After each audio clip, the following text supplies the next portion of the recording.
Ladies and gentlemen, boys and girls, children of all ages, welcome to tonight's broadcast right here on JTN of the United States Online Racing League's Red Bull Cup Series Race 2, round of 8 here for 8 drivers trying to move on to the Championship 4. I am, as always, JoeTowNetwork, and alongside me this evening is Mr. Tommy Bordeaux. Are you ready for this, Tommy? Well, I sure am, Joe. The big question is whether or not these drivers are. We have just 2 races left, including tonight, until the final race in this USORL Red Bull Cup Series season. And for 3 drivers, they're looking to make their way into that final 4. Last week at Watkins Glen, Davey Hazard in the 75 car punched his ticket, and now it's up to the rest of the field to try and make their way in to that top 4. Yeah, and Tommy, we're going to get right into this. Let's take a look at our playoff standings after race number 1. Like you mentioned, Davey Hazard currently locked into that Championship 4, but right behind him it's Cal Laval and Steve Merzlak.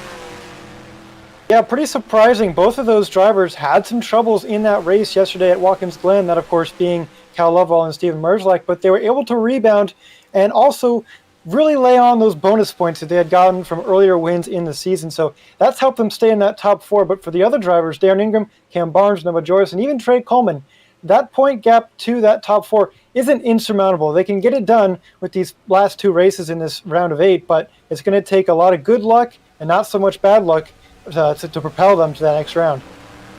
Yeah, and then you see Darren Ingram, Cam Barnes, Noah Joyce, and Trey Coleman currently looking into the playoff picture, but they're outside looking in.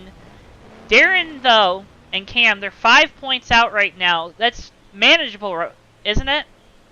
Definitely, Joe. I mean, we got a big field tonight, just about 21 cars racing here at Charlotte, so any one of these guys can really get up there and make some moves and gain some valuable points. What's going to really matter for these guys is they stay out of trouble and are there at the finish, and hopefully their competition has issues and they can get a great points day and put themselves in the top 4, so they're on the other side of the screen this time tomorrow, or this time next week.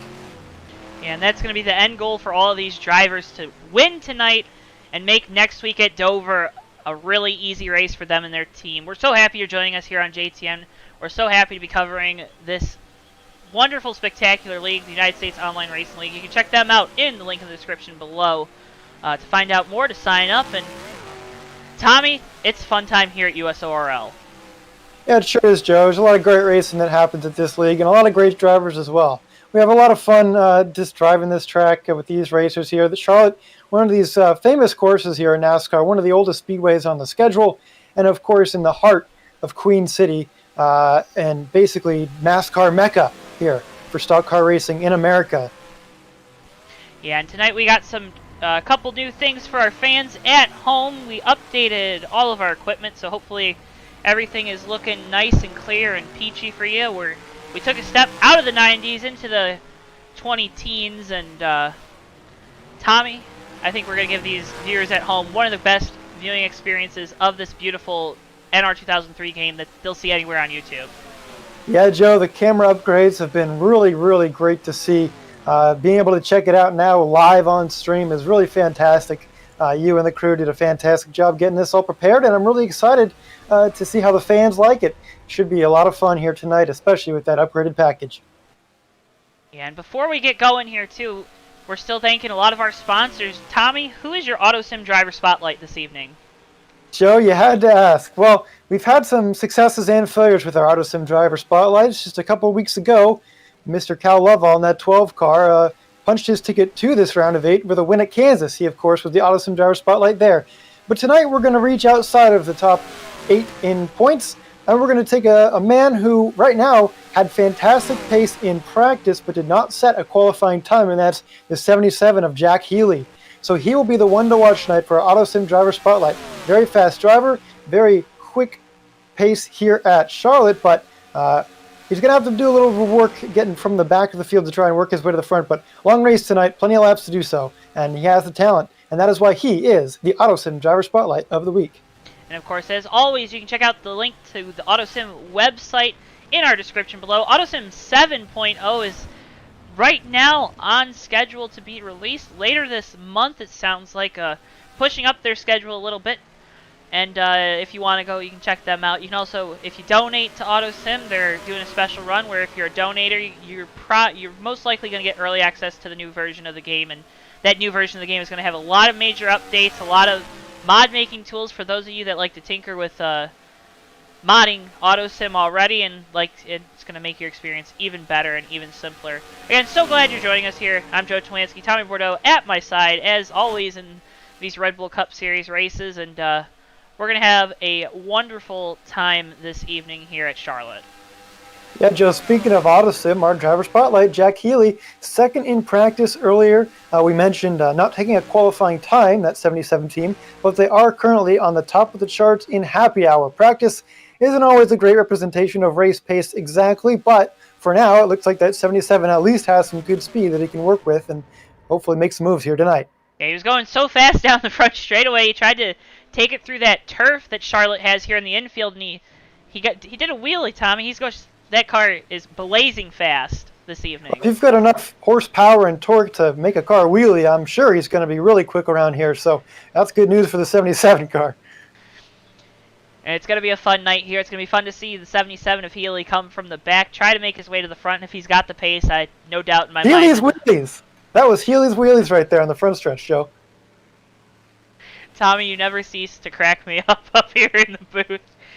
And if you're loving this kind of content, make sure you hit the subscribe button. Go over to our Facebook page. Give us a like over there.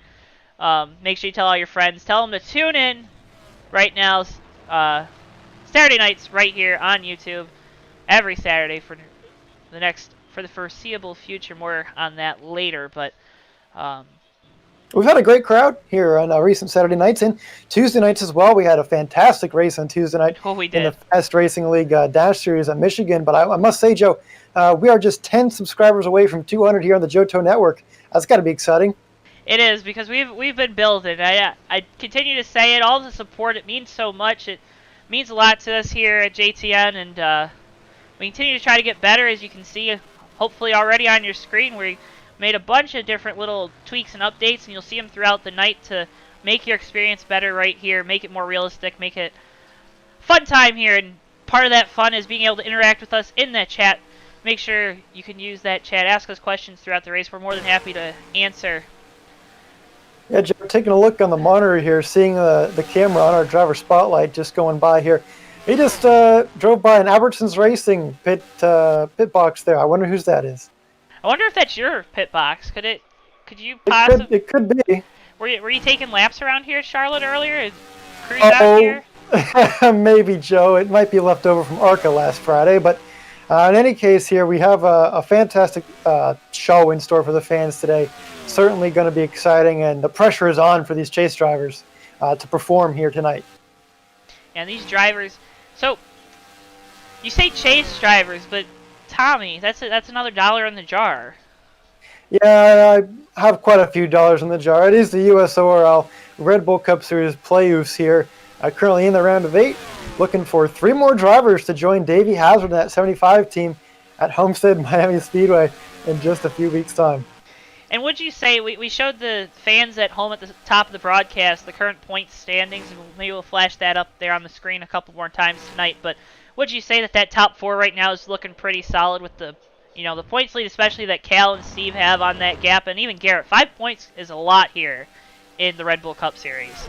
Well, Joe, it is. It certainly can be, as long as nothing goes wrong. Really, those top guys, you can see they're there because of, bonus points. I mean, we mentioned Cal Lovell winning a few weeks ago. Steven Merzlak has won some races recently, and that all compounds to help these guys later in these rounds, right? So if you're going in without any bonus points, you're going to already be at disadvantage as you are to those guys who have won races and have those bonus points. So for drivers like Noah Joyce, of course, trying to scrape his way into that top 4, going to be very difficult. Going to take a lot of skill and speed, but he has both, and maybe a little luck too.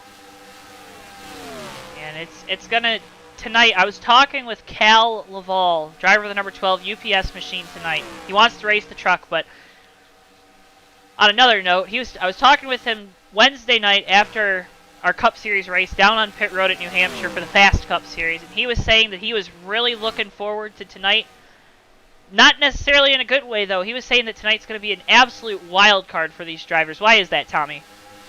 Well, Charlotte can bring a lot of different energy here to this racetrack. You can see some drivers, shops are so close, they can bring something special. We saw it back in the 90s with Ray Evernham, Jeff Gordon in the T-Rex car, who absolutely dominated here at Charlotte. Now, that, of course, is something you cannot necessarily do in an 2003, bring a entirely experimental chassis, but what you can do is a lot of stuff to setups that can make your car as fast as lightning, but maybe really unstable. So you got to hold on to that thing, and a couple drivers, I'm sure, going to have fast hot rods, but look out because they're going to be a handful here tonight. And we've already seen, too, throughout practice and happy hour, these drivers, they're really favoring running up next to the wall. With how close these guys race with each other every single week, week in and week out, as you see Steve Merzlak makes contact with the 44 of Dewey. Now Dewey spins him out accordingly, and no, there's a gutter there, looks like, on the front stretch. But back to what I was saying, we see these guys, they race so close week in and week out, and then now they're adding that element of running close to the wall. That's going to spell trouble for a lot of these guys tonight, in my opinion. Well, we see it in the Cup Series and Xfinity Series and NASCAR in real life. Some of those guys can run that wall very well, but others not as much, and you might even slide up and hit it sometimes. And that can really affect your race car. Get a little bit of unneeded damage, and soon a top 5 run could turn into a top 10, top 15 claw for position. So definitely, you got to be careful up there. Typically, Charlotte is a one-groove racetrack right along the bottom, but it looks like this track right now, with a little bit of USORL official PJ1 traction compound applied, looks like that top line is going to come in, and it might be using this race to make it very, very interesting. Well, and we saw it too when JTN covered a Dash Series race here at the Charlotte Motor Speedway. It was a different Charlotte configuration and setup. They weren't using the PJ1 up towards the top of the track. We saw that a group of cars, while they could run down a single car, it took a little bit of time. It took a lot of time. It took almost 20 laps in that race. We also saw a TDR Cup Series race here where, there was a lot of trouble because Charlotte is such a narrow track. When you combine those two things, the ability to run up on a car really fast, and also not having a lot of room to try to pass that car, where does that put your mindset as a driver? Well, if it was an equation on a chalkboard, the end result, no matter what you put in, is going to be chaos. So for these drivers tonight, it's going to be a lot of avoidance, especially going down pit road on pit stops. Joe, the pit road entrance here is very difficult. We saw it at TDR. We saw it at the Dash Series race here. It can be very treacherous getting on pit road. So not only the racetrack, but also the pit entry, drivers are going to have to worry about a lot of small space for big cars. As the cars are getting set up on the grid right now, I'm going to start seeing them populate the grid in a second here. But Tommy, with all that being said, why don't you take us through our starting lineup? Absolutely, Joe. Well, we have quite the field here for Charlotte tonight. Starting on the pole, last week's Autosim driver spotlight, the 43 car of Huang Do, making his pole run here at a time of 27.805, just a hundredth of a second away from Jeff Dixon II, who is starting to his outside in position number 2. In third, the 41 car, Michael Murata. Fantastic qualifying run for that young man there. And in fourth place, the 20 car of Cam Barnes. Moving back to row 3, the 33, Mr. Excitement himself, John Peterson. And rounding out row number 3, the 12 car of Cal Lovell. In seventh, the 24 of Darren Ingram and the 4 car of Stephen Merzlak, 2 chase drivers. And in the row number 5 is number 16 of Garrett Sidnor and the 18 car of Ray Tustin. Going further back, we have Zach Krastowski in the 1 car and Austin Spencer to his outside. In 13th, Matt Steelman in the 51 and chase driver Noah Joyce in the 39. Going back to the 15th position is the 75 car of Davey Hazard. He won last week at Watkins Glen to advance himself into that final round at Homestead, Miami in a few weeks' time. It looks like we're sorry, Tommy, but there's already some contact. I'm assuming that's going to be a restart of the grid here. We'll have to see how these drivers form up. The lineup will stay the same, though, which features Dewey Schramm in the 44 car in 16th, Jesse Dalton in the 99 17th, Alex Suford in the 2 car, followed by our Autosim driver spotlight, Jack Healy, Jake Oakley in the 17, and Trey Coleman, another chase driver, rounding out the field. Well, Joe, let's re-rack them and do it again, but they stay in the same order, so I don't have to do that all over again. Hey, we got to make sure you're making your money here and you're doing your money's worth, but again, it's a great field tonight. You saw them wreck it up a little bit there, got it out of their system. They're ready to go right here on JTN, the USORL Red Bull Cup Series. So glad you're joining us. See everyone in the chat starting to populate the room. It's going to be a great night of racing here. It looks like we're resetting again. Hold on one quick second. Drivers, to your cars.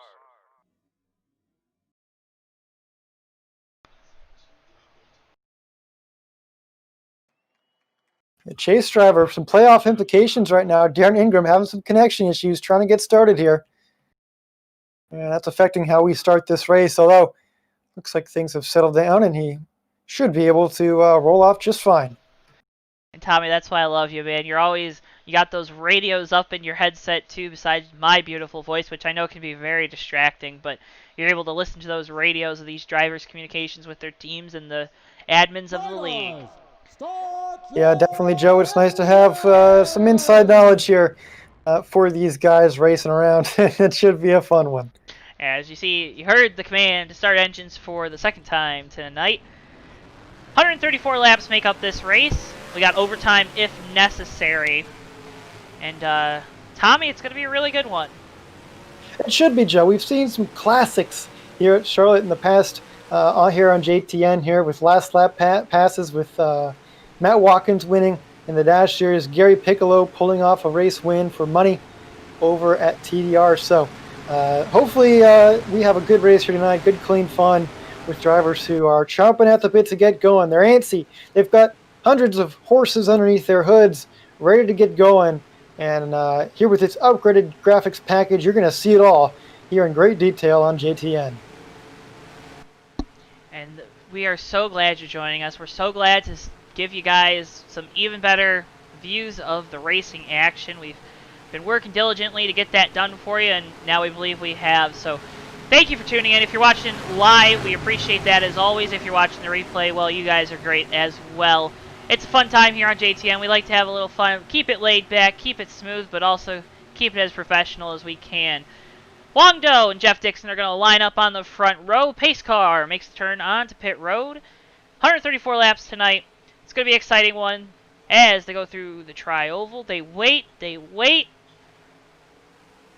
Mash the gas. Let's get this thing going. We're racing here at Charlotte. Yeah, already there. Looks like Michael Murata on that inside. That 41 team qualified third. Had a little bit of trouble getting going on there. And that outside line, there's Jeff Dixon in the 38 car trying to make a move on Huang Do in the 43 down low. And you see the field rolling off of turn 2. Cars right next to the wall, and it looked like some guys were scraping it towards the back, but we stay green here at Charlotte. Boy, look at that outside line, Joe. They had a great run off that corner. Huang Do, who started on the pole, falling way back, and it's Jeff Dixon in the lead, Cam Barnes second, and Cal Lovall scoots his way up to third place. As we continue to watch Cal Lovall, Huang Do, though, falling back early on this restart. Was he not allowed to pick lanes there on the initial start of the race? Well, no choose cone on this initial start, so winning that pole made him start down low, and of course, everybody's seeing how this initial start happened. Ooh, we got a car on the wall. There's the 24, Darren Ingram, sliding back a little bit. We got contact, 33 around. Contact with the 13 of Austin Spencer. He hits Ray Tustin. Davey Hazard around through the tri-oval, and that's going to bring out a yellow here at Charlotte. Lots of cars involved on that one, Joe, and boy, for some of these drivers, that's really not what they needed. It all started with a little bit of a wall scrape from Darren Ingram coming out of 4, and things get really tight right there. Yeah, so we'll get you a replay of the incident here. It looks like, we're restarting. And it looks like we're going to reset for that one.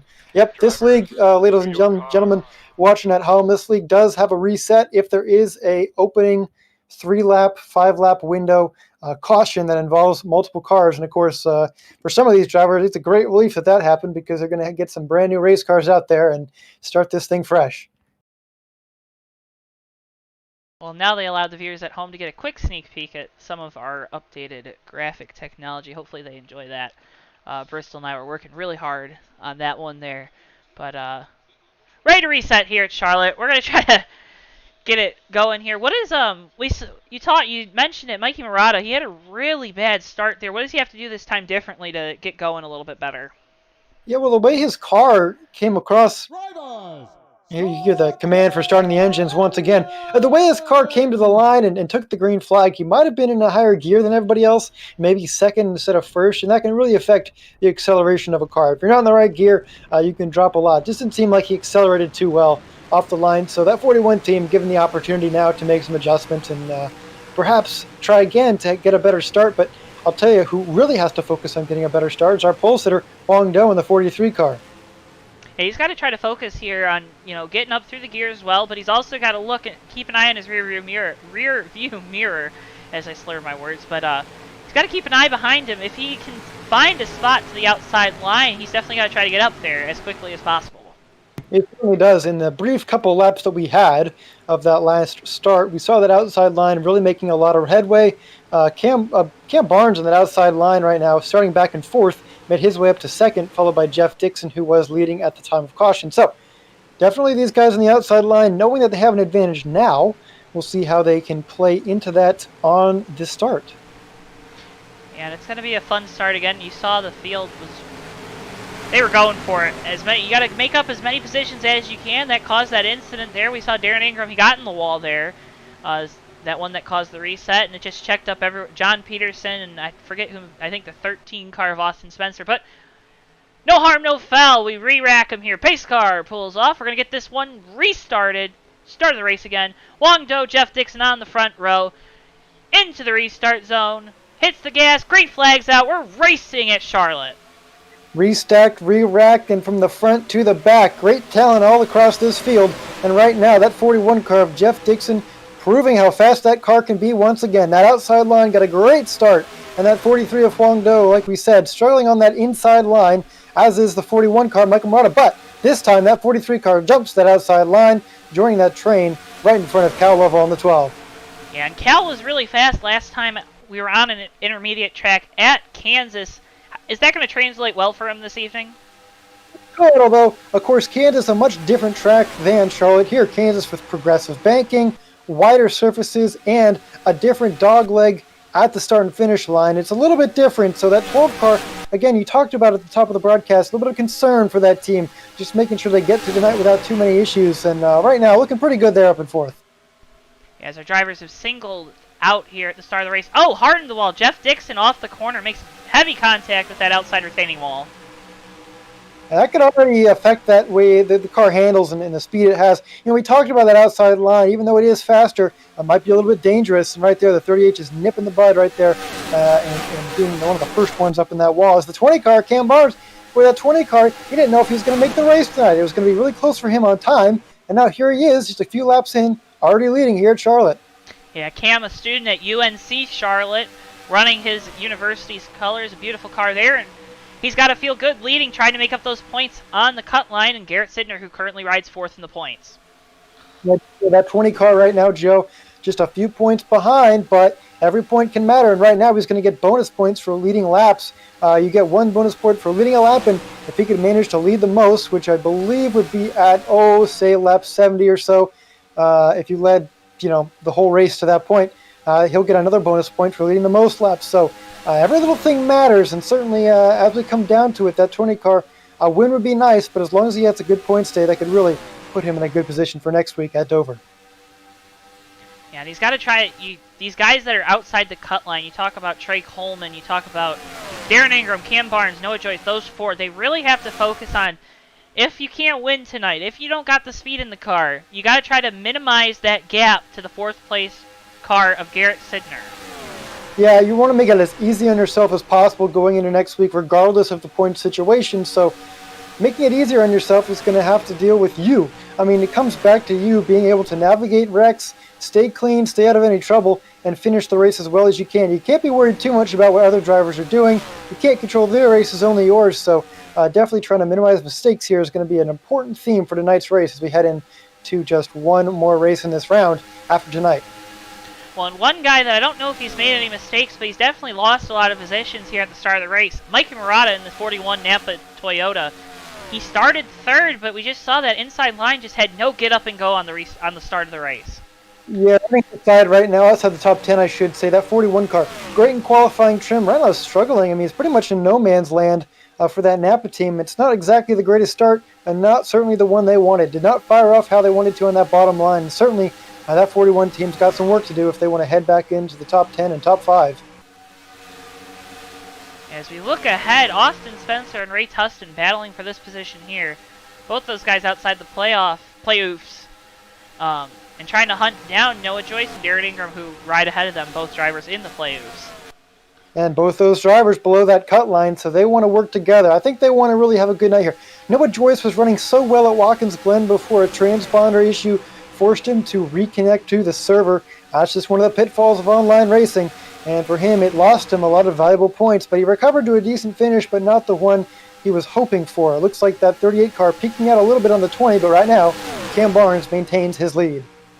And he continues to do so. He's, we talk about these guys, I said how they were going to race really close, and they're doing that right now, but this has to feel like a pretty decent lead in this series. Everyone's always so close. As Cam Barnes, it looks like he might scrape the wall there going through turn 2, and that's going to allow Jeff Dixon to get to his inside.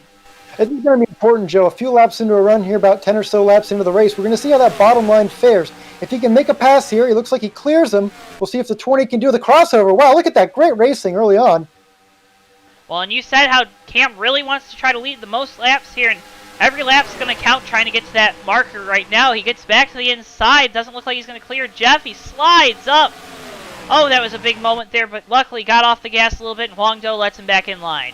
Yeah, that 20 car got really tight there in the middle of 1 and 2. His car struggling for grip right there, sliding up the racetrack. It looked like the move down low in 3 and 4 was going to work, but in 1 and 2, just not quite the grip down low that they need to complete a pass. So I think you can really learn from that. Use that later in the run to see, okay, if I need to make a move, I can't really do it in 1 and 2, but 3 and 4, I've definitely got a shot. Another guy riding the wall, Steve Merzlak in the 4 car. Oh, 13 makes contact behind him, and the whole back end of the 4 car is squared up. That's heavy damage to that machine. And I think we're going to be under yellow here. Yeah, that brings out our first caution of the night, and it involves the 4 car of Steven Merzlak, who won a few weeks ago at Richmond to get himself to this round of 8. But now, even though he is above that cut line for the Championship 4, early problems for that 4 car, and that is not what he wanted to do here tonight. Well, we'll fetch you a replay here of the incident. Steve Merzlak, it looked like he got up in the wall through turns 1 and 2, and that made him lose all his momentum, and then looked like the 13 of Austin Spencer had nowhere to go and ran into him. That's really unfortunate for that HKS Toyota Camry. Steven was running okay. I mean, he was not in the top 5, but he was, on his way for a good points day as it was, but certainly with a lot of significant rear end damage right there. That's gonna hurt him in the long run for sure. Yeah, that's a tough break for the 4 team. They,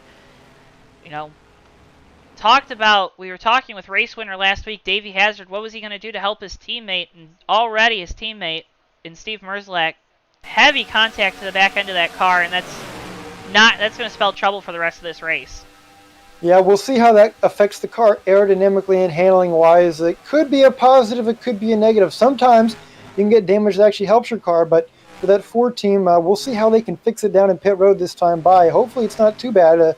Certainly at this point, not terminal, but hopefully it doesn't get any worse later in the night.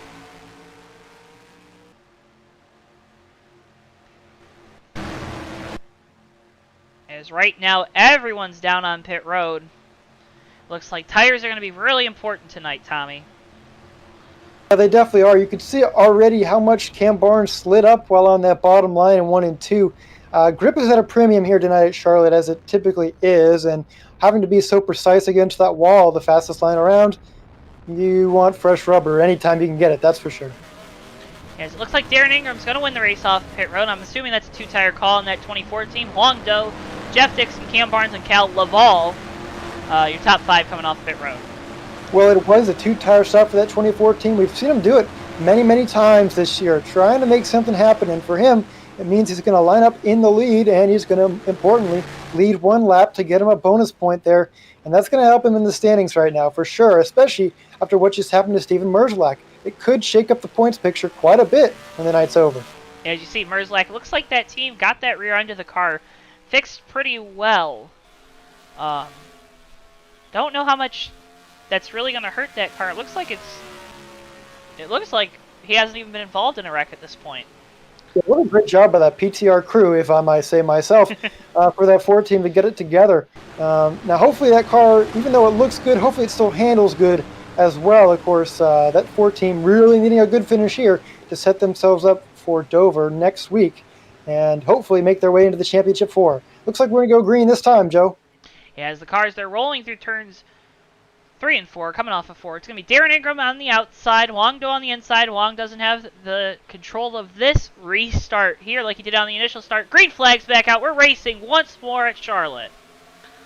Again, that 43 sliding back on the inside line. If he can clear the 12 car, not quite. Looks like Cal Lovell is going to take that spot away on the outside line. And 43, watch him. Let's see how he can do off of 2 here. Has he learned anything from that last initial start of this race? Ooh, looks like he just breathed ahead of that 12 car. It was close. Yeah, you heard us both. That was, I don't know, that might be a little early to be making those close moves this early on in this, 134 laps race here at Charlotte, but good move nonetheless. I think Huang was realizing just how important that outside line was. He fell back many positions on the initial start, stuck on that low line. He knew it was going to be critical for him and his race to get up there, and he was going to do it by any means necessary. Well, and could part of the thought process be, I want to be in second. I know the 24 car, he has 2 tires. He's going to be a little worse as we get a couple laps going here due to the wear already on the left side tires.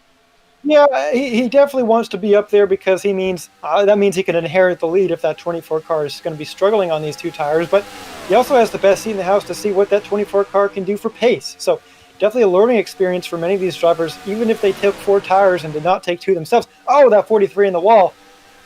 Scary move there on the backstretch. That's a huge check up to that outside lane. Cal Laval goes to the inside. Jeff Dixon also goes to the inside, but he's not clear of the 43 or the 12. So I don't know, he might lose. Oh, 43 hard in the wall again. Now they're 3 wide. On the front. Wow, a lot of close race in that 43 car.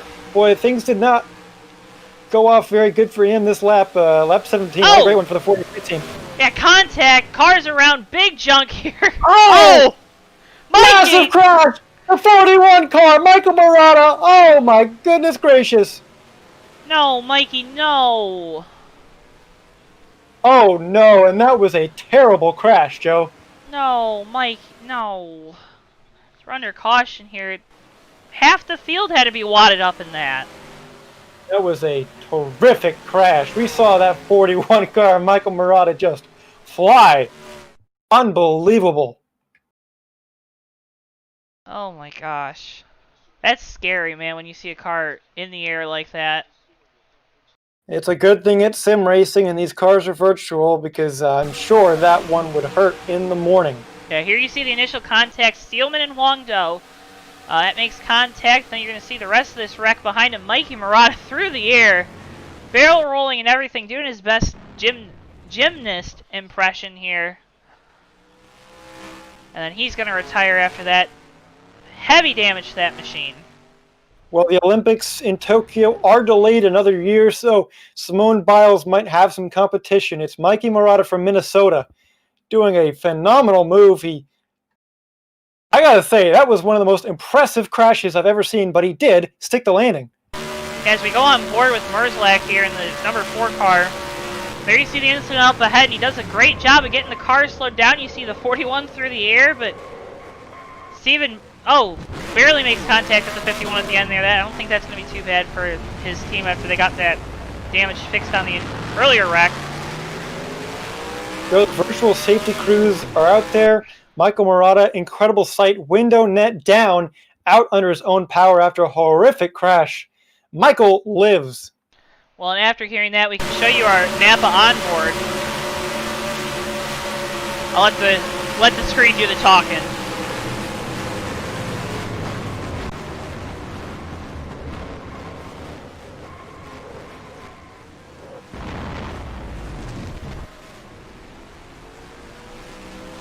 That was hard to watch. Yeah, you never want to see someone wreck that bad, even your worst rival, and it makes it even harder to watch, especially when it's one of your friends like there, Michael Murata. But he is okay, and what a terrific ride. I'm sure NASA's going to call him over for maybe an astronaut application for the space program next. But until then, hopefully that 41 team can come back next week at Dover after a terrific starting spot here, an early exit for that Napa number 41 and Michael Murata. Yeah, as we get ready to get reset here, we'll get the one to go this time at the line. It's going to be Cal Laval and Noah Joyce on your front row. It looks like strategy call here for those two drivers.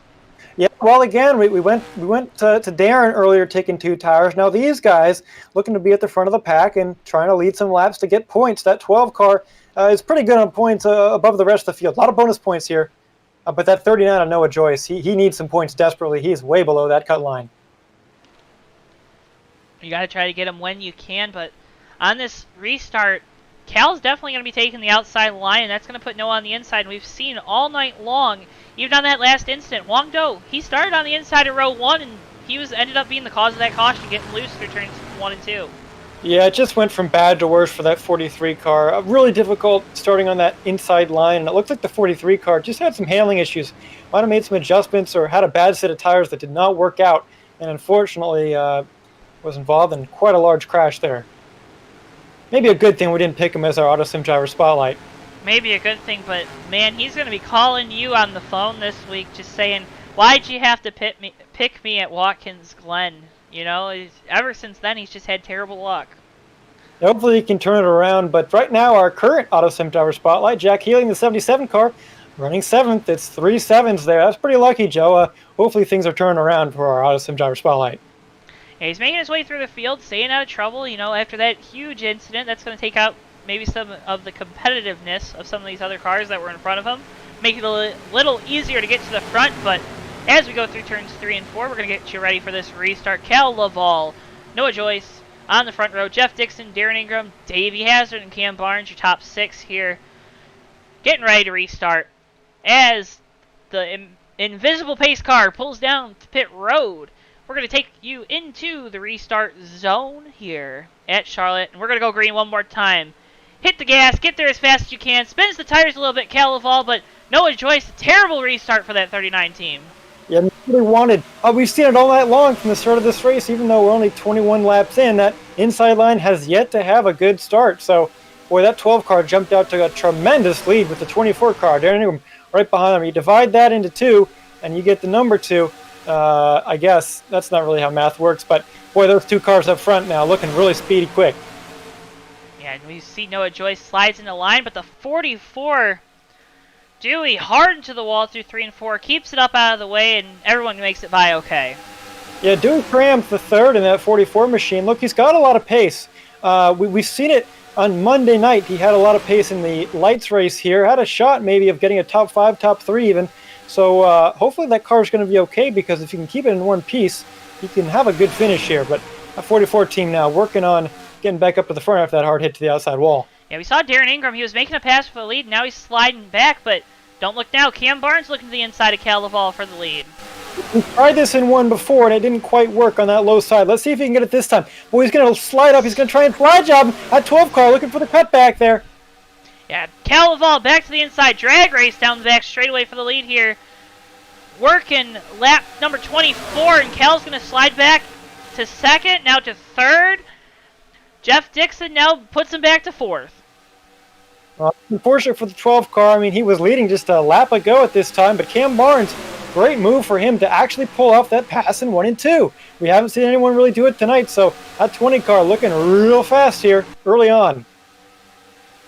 But what he does, what we've seen him do, you yelled slide job, and that's exactly what he did. He goes a little harder into the corner, trying to make sure he's clear of that car, slides up in front of him, and it's so hard to get these cars here at Charlotte to turn down through the center of the corner and get them to go to that low line and keep the speed up. And you saw Cal wasn't able to keep the speed up down the backstretch and lost the position. Yeah, really difficult there when you're not able to take the preferred line. Now that 16 car, Garrett Sidnor, one of our chase drivers, he's right now 4th in the points entering this race. So he's in that championship 4 bubble, but of course, a good night here tonight would really cement that for him, and that's what he's looking for. That 16 car with some beautiful pink rims on that Ford Mustang. Well, even if you say he's on the bubble, but right now his points gap would shrink going into next week. He was 5 up on the 20 of Cam Barnes and 5 up on Darren Ingram, but Cam right now has 2 more points on Garrett, and that would shrink that lead to 3 for Dale. It would, and say Cam could win, that'd advance him, and that would bring that 4th spot right now in points into the danger zone of being outside of that championship 4. So Steven Merzlak in the 4 car, who had that incident earlier, would be the one out. So right now, that 4 car, trying to do damage control, he is outside of the top 10 currently, Joe. So right now, things not doing too well for Steven Merzlak after an early incident there. And he's going to really have to pull it together here as this race continues to try and get the best finish he can. Yeah, there you see Darren Ingram making the pass for 7th on Cal Laval. Cal, though, his car is really falling off here on 2 tires. That's really not surprising, Joe. We mentioned how important tires were. The other car that took 2 tires just a couple stops ago was that 24. Oh, get in the wall. We have a problem.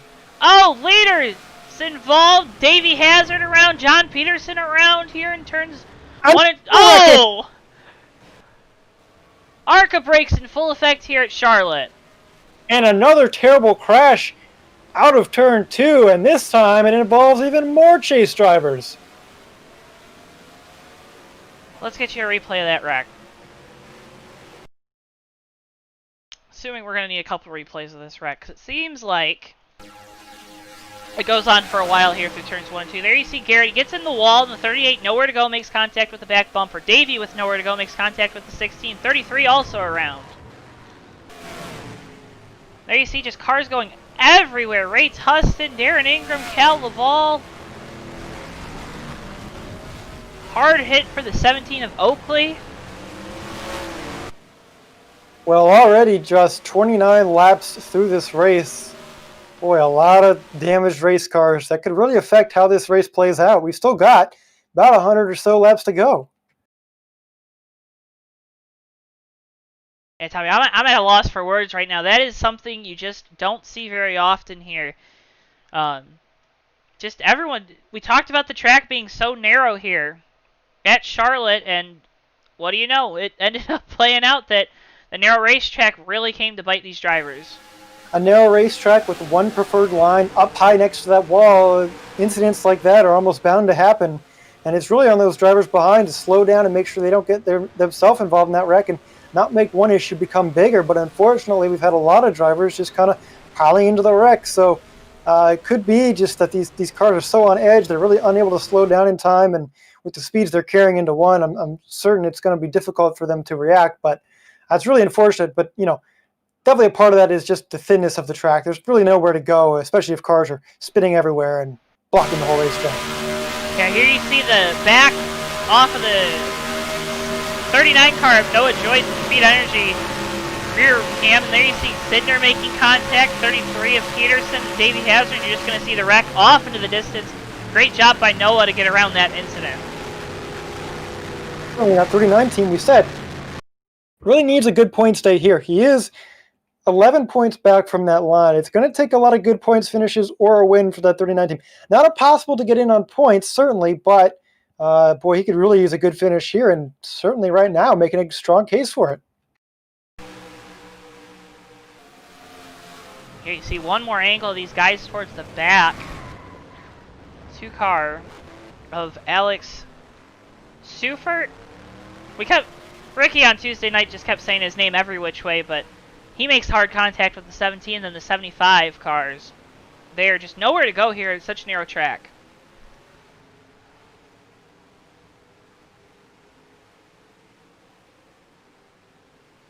I'll tell you what, that 17 car really had quite the ride there. So did that 2. A lot of guys going Murata. We saw Michael Murata earlier take quite the tumble, and no difference there. So we'll get you ready for the restart here. It's going to be Cam Barnes, Jeff Dixon, your front row, Cal Laval, and Noah Joyce on row 2. So 3 playoff drivers up there in the top 4. Darren Ingram makes it 4 in the top 6, restarting 6th on the outside line with Healy in that number 77, our Autosim driver spotlight, lining up 5th. Virtual pace car, imaginary pace car, pulls off pit road. We get into the restart zone. Cam Barnes hit the gas really late there on the restart. Waited his time through the restart zone. Gets a great jump on the 38 of Dixon. We're back green flag racing. Back green flag racing, and again, look at that bottom line right there. Now, pretty interesting. Jeff Dixon was actually able to make a move up there to the high side and squeeze up there, but that 12 car of Cal Lovell really going to struggle here after that restart. Looks like he makes his way into the top 5 there on the outside line, slotting behind Darren Ingram and Huang Do. So a little bit of relief there for that UPS team that they were able to get in that preferred groove. I feel like tonight, Tommy, we've had all of our playoff drivers in incidents except for the 12 and the 20 cars. Yeah, certainly they've been able to keep their noses clean, and that's a good sign for them. If they can keep it like that and their competitors keep having bad days, well, that could be a really good points day. It could be quite a swing, especially for these guys who, like the 20 car, are out currently of that top 4. Well, and Tommy, you know what's better than a points day right now? Well, running in position number 1 like Cam Barnes, because if he finishes there, that's an automatic berth into the championship 4 at Homestead, Miami in 2 weeks' time. Yeah, and I'll tell you what, that would be quite the relief, especially heading into Dover next week. And there's no better feeling, Joe, than locking yourself into that next round after a win. It's so relaxing. You can focus on the fun things in life, the green grass, the fresh air, and the fact that you don't have to point your way into the championship round. So for that 20 team, that's exactly what they would want to do to make their life a whole lot easier. Well, making your life a whole lot easier, that's something we like to do here at JTN. And a way to make your life even easier, go to our Facebook page, give us a like over there. You'll get notified anytime that we post by subscribing for notifications on Facebook. Go to the JoeTowNetwork on Facebook, give us a like, and we'll post. We post every time we're going live with a race. So hope that you hit the like button over there, and also hit subscribe here. Hit the bell for notifications anytime we go live, anytime we post a video, and that's just another great way to make sure you stayed up to date with JTN and all of our awesome sim racing content that we're doing here. We got an announcement coming up later in the broadcast about something coming up later this week, a little change to our schedule. But Tommy, we're seeing some great racing action here. They're all right now. Looks like Cam Barnes is doing a good job on that outside line, but we saw him earlier in the race leading Jeff Dixon in much the same way, but Jeff later in the run was able to get in front of him, and now we have another yellow out on the track. It looks like it's going to be between the 1733 and the 75 of Davey Hazard. All these cars slow and off towards the back. Oh, there's the 99 of Dalton. We'll get you a replay.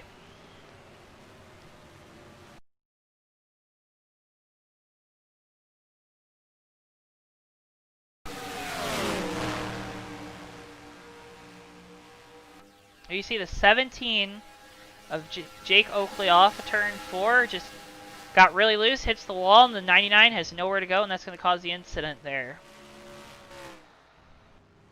But these leaders, not exactly what they wanted to see, because every caution means that this field gets bunched up back again, and their time advantage ahead of the field gets diminished and evaporates just like that at the wave of a yellow flag. So for these guys up front, they want to stay green and make sure they can stay out of trouble, but that caution right there not helping them at all. And here you see the cars on pit road. We're going to see who gets off of pit road first. Cam Barnes with a 2-tire stop. He's going to make it off pit road first. Darren Ingram looks like he's going to come out second. Interesting strategy for those two guys. Oh, we have a spinner on pit road, Joe. That's that 33 of John Peterson. And the 38 of Jeff Dixon runs into the back of the 43 car. No issues here on pit road. You know, Charlotte does have a pretty decently wide pit road, but from the cockpit it can certainly seem narrow, and well, when cars are going out and coming in at the same time, you can have some incidents like that.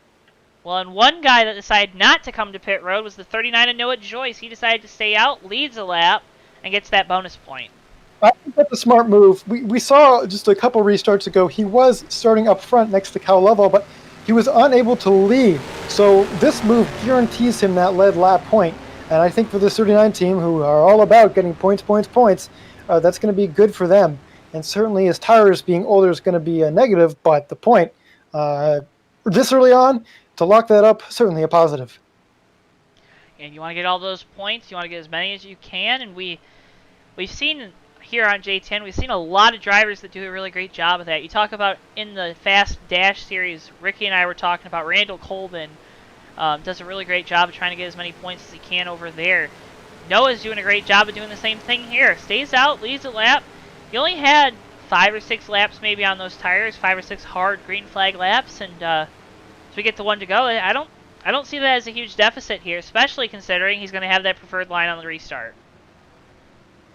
Yeah, certainly he wants to be on that outside line. Now, someone we haven't seen up front all night long is the 51 car of Matt Steelman. Down there on the bottom line in that Kellogg's Kellogg's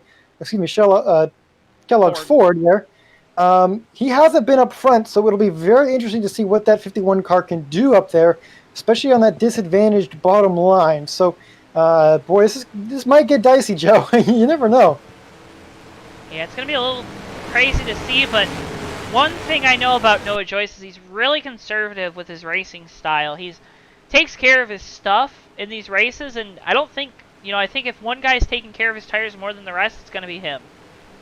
Yeah, he can't afford not to be smart, and he is a smart driver. But given his point situation, I think he's going to make all the good moves he can just to maintain the stability of his race and be there at the checkered flag. Well, he's going to have to do that. As you said, Noah Joyce, Matt Steelman on the front row, Darren Ingram and Cal Laval right behind him on row 2. As we get ready for this restart here, Joyce is going to take him off of turn 4, and he's going to bring him into the restart zone, a different angle for you. Healy and Dixon on row 3. So happy you're joining us here on JTN as we get ready to go back green flag racing. Noah Joyce hits the gas, accelerator, little bit of wheel spins, 12 runs into the back of him, but we're back green flag racing at Charlotte. Yeah, a little bit of older tire wheel spin up there for that 39 car, but hey, that 12 car got a good restart and it gave him a good push, and now Noah Joyce maintains the lead. The 51 of Matt Steelman, we thought that bottom line would fall back way more than it did. He got a decent restart, one of the best we've seen all night for that bottom line. He's able to slide up into 4th place on that high side. Really impressive. As we see Steelman in the wall there. Oh! Contact with the 77, contact with the 33, around through the tri-oval. John Peterson, the Great Clips machine. We're going to have another yellow. Well, Great Clips indeed. He's clipping the grass down there. That's unfortunate. We just sang the praises of the 51 car and his good restart, but unfortunately unable to hang on there and bring out another yellow just 40 laps into this event. As we'll get you a replay right here on JTN. We'll fetch that for you real quick. I do love that graphic, Joe. That dog is doing a great job, Bristol is. Well, he does it all here. There you see Steelman right up against the wall, pulls the car off the wall, and that makes contact with the 77, makes contact with the 33, and they're going to go for a ride through the tri-oval. The 44 and the 99 also spinning out here.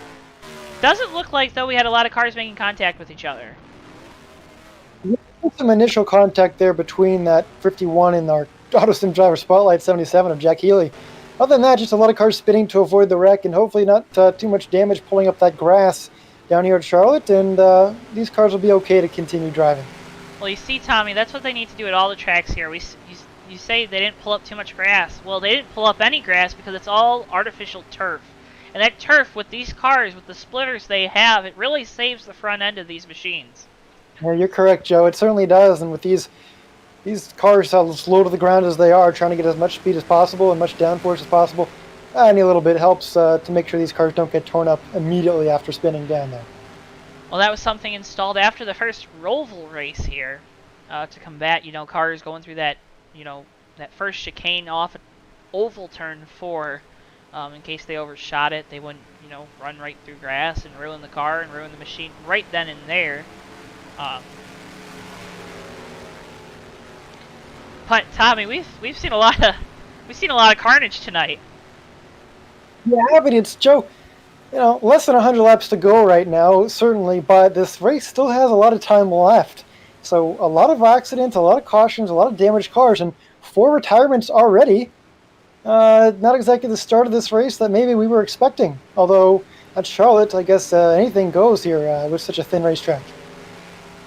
Well, this track at one point was called the Beast of the Southeast, if I recall correctly. And this track has been a beast in tearing up cars tonight. We've already seen so many guys. We saw Mikey Murata go flying through the air. We saw a big wreck off of turn 4, or off of turn 2 rather, that collected guys like Davey Hazard and Steve Merzlak and Ray Tustin. Just so much carnage to start this race. So much carnage, and 20 cars took the green flag. 4 are already retired. The 13 of Austin Spencer, the 41 of Michael Murata after a brutal flip on the backstretch. The 2 car of Alex Seufert and the 75 car of Davey Hazard. Now, not too bad for the 75 car. Of course, they did advance their way into the championship for last week by winning at Watkins Glen, but certainly you don't want a bad race to kind of throw a stinker into the mix. But I'm sure that 75 car is not too worried about it. He's got next week at Dover and, of course, Miami, a great track for that team as well. Yeah, so we're running down the backstretch. We're going to be coming back to green. Noah Joyce, Cal Laval on the front row. Jeff Dixon the second, and Darren Ingram the second on row 2. Or is it Jeff Dixon the third? I believe he's the second. We have Dewey Schramm the third in that 44 car. What? Dewey Schramm the third in the 44 machine? Yes. But Jeff, he's a second, right? He's not a third. Yeah. Okay. Just I didn't want to act like he was older than he was, or younger than he was. So I just wanted to make sure. But with all that being said, we're getting into the restart zone. Noah Joyce looking to get a great restart here. He does. Hits the gas. Back green flag racing at Charlotte. Yep, looking like he's going to have another good start on that outside line, taking that lead. But boy, who had a good start on the inside line this time was Cal Lovell. He's restarted down there a couple times. I think he's figured it out, Joe.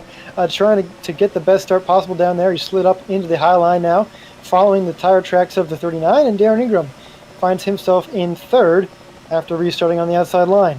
Yeah, from this helicopter cam here, following our leaders, you can really see how close they get to the wall throughout the corners. Doing a great job, though, of really staying on that edge. You got to be as close to the wall as you can to keep all that speed up in the car. Oh, and Noah Joyce in the wall. That's going to affect his speed on the backstretch here. I think the 12, you can find him. Darren Ingram down on the apron. Big moment for the 24. He's going to lose a bunch of positions. Yeah, but he held it together, and that's important because we've seen a lot of incidents get big on the backstretch, especially with cars getting into the wall like that. Looks like the 12 car of Cal Lovell trying to make the move on the inside of Noah Joyce. He led that lap. Let's see if he can take it into one. He's going to have to send it down into there. Noah Joyce does so as well. Drifts up the track, but give the momentum off of turn 2 and give him the lead back as Jeff Dixon moves into second. Really, really impressive for that 39 car. He did a great job maintaining his lead on that outside line, especially on older tires compared to these guys behind him. Now Jeff Dixon in second place. We've seen him be fast at the end of runs all night. He's going to have a say here to try and pass that 39 machine. Yeah, 38 behind the 39. I'm pretty sure that's not how you count, but right now it's working great for Noah Joyce as Dixon looks to his inside coming off turn 2. They drag race down the backstretch into 3. It's going to be interesting to see if Dixon tries to throw it into the corner, knowing that the Joyce has so much to race for here at Charlotte. Can't make the pass off of 4. Noah Joyce maintains the lead here. Still doing a great job, and look at Cal Lovell back into second place. That inside line, Joe, not working for Jeff Dixon too well, and we've seen everybody struggle down there. Oh, Jack Healy into the wall back in the field. Everyone makes it around him. Yeah, he held it together. Really great job by the field that time to avoid the contact and not bring out a big wreck, but trouble there for our Autosim driver spotlight. Yeah, and another guy I want to spotlight real quick. He's not our Autosim driver spotlight. Remember, you can check out Autosim in the description below, but Zach Krastowski making his 100th career start here in this beautiful Nickelodeon Chevy, and of course, as I talked about him, he hits into the wall, but keeps it going straight here. Well, Joe, we're going to bring in a driver here. He has been checked and released from the Care Center. It's last week's winner at Watkins Glen, that 75 car of Davey Hazard. Let's see if we can bring him over for an interview here, Joe. Running lap 50 of 134 here at Charlotte.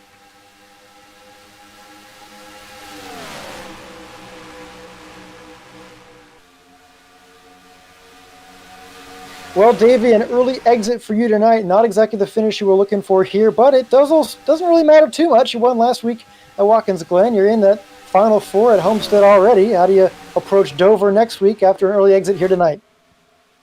Well, I still have a little bit. I still have a foot here in Charlotte. My bad. Still have a foot here in Charlotte. I'm making sure Steven has a smooth race after the damage he got earlier. I'm just gonna make sure he does all right.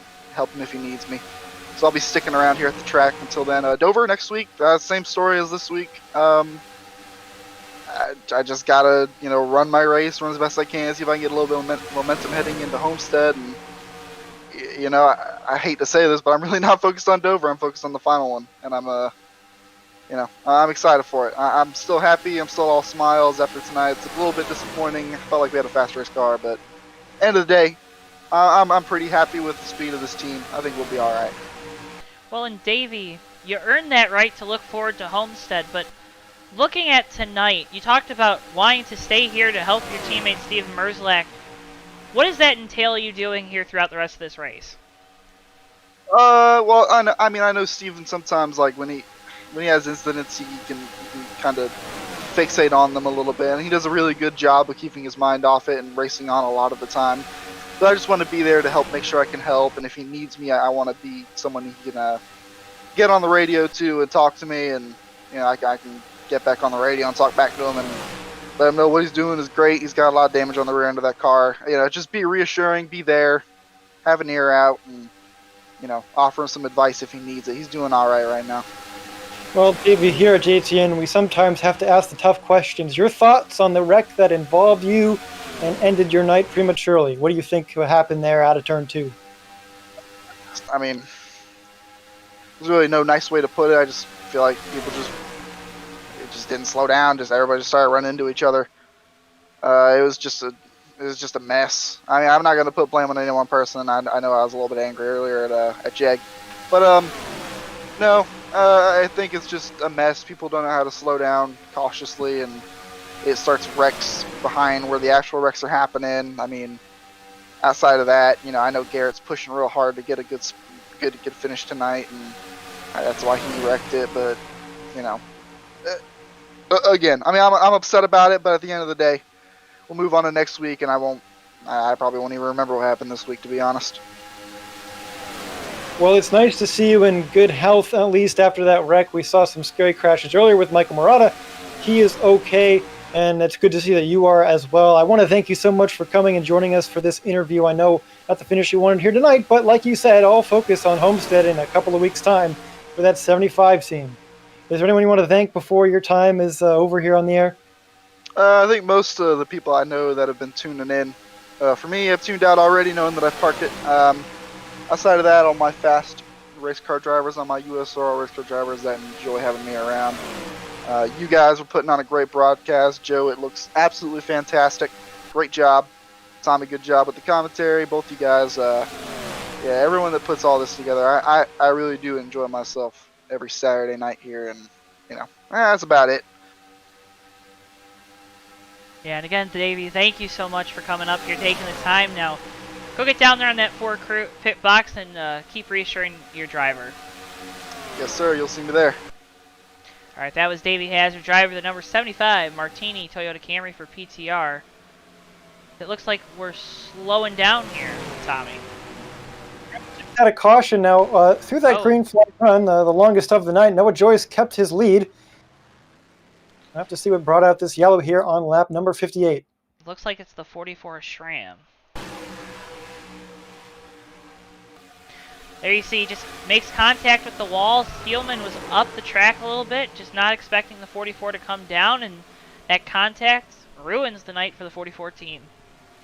That's unfortunate. I was mentioning earlier he was fast in the lights race on Monday, and they really could use a good finish. Of course, they've had some struggles recently, but certainly a lot of speed in that car, unable there to hold it together, and that's unfortunate here. The tires just kind of went away on him, and got helped along by the 51 car into the wall. Tough night for the 44 team. Definitely a tough night. A lot of tough nights for a lot of these drivers. Real quick, Davey mentioned Steven Merzlak in the Ford. If you go down to the bottom of our description, a perfect second screen viewing experience for our JTN tonight. You can check out his live stream on twitch.tv. Make sure you mention that we sent you there. But yeah, a tough break there for the 44 team. Yeah, too bad. I know Dewey, he wants to finish well. He's trying to do the best he can, and that's just an incident that, it's going to happen. It's racing, and as you're learning, as you're growing as a driver, you're going to have some setbacks, but Joe, the old saying, sometimes you got to take a few steps back before you take a giant leap forward. Yeah, as you see the cars coming to pit road here, everybody coming to pit road after that long green flag run. Noah Joyce leads him down with Cal Laval, Jeff Dixon the second, and Darren Ingram the second, also joining him, and Cam Barnes out of the top 5. Everyone coming down here, I suspect everyone's going to take 4 tires after that long run. I'd be surprised. Wouldn't be surprised though if later in the race we see more guys taking 2 tires. Certainly an option here. We saw it work. Definitely there with Noah Joyce in that 39 car, holding the lead for many laps. And boy, every lap led for that 39 team is a lap closer to leading the most laps, which would be an extra bonus point. And certainly for that team, leading all the points they can get. Looks like Jeff didn't win the race up pit road. And Noah Joyce loses 2 positions there. Cal Laval maintains second, but those two, they're definitely not going to be happy because they're going to be lining up on the inside row on this restart. Oh, and the 39 car caught speeding on pit road, Joe. He's going to have to go all the way to the tail end of the longest line. Not what that team needed. And that's a tough break for Joyce and that whole speed energy machine and crew. Not what you want to see here after running up front and doing a great job of it. Yeah, he was. I mean, he was leading that run pretty much from flag to flag before we had this last caution. And right there, not exactly what he wanted to see. Certainly a mistake there could cost him dearly, although he's got time on his side. Plenty of laps left if he can get a couple more breaks. And he's probably going to need a couple more breaks here.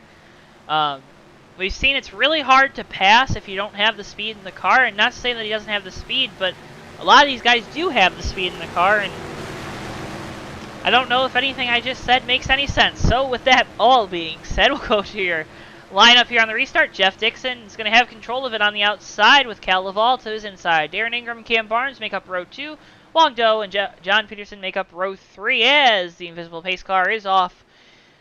You know, you can't see it because it's drank so much Red Bull. It's almost invisible here in the Red Bull Cup Series for the USORL Racing League.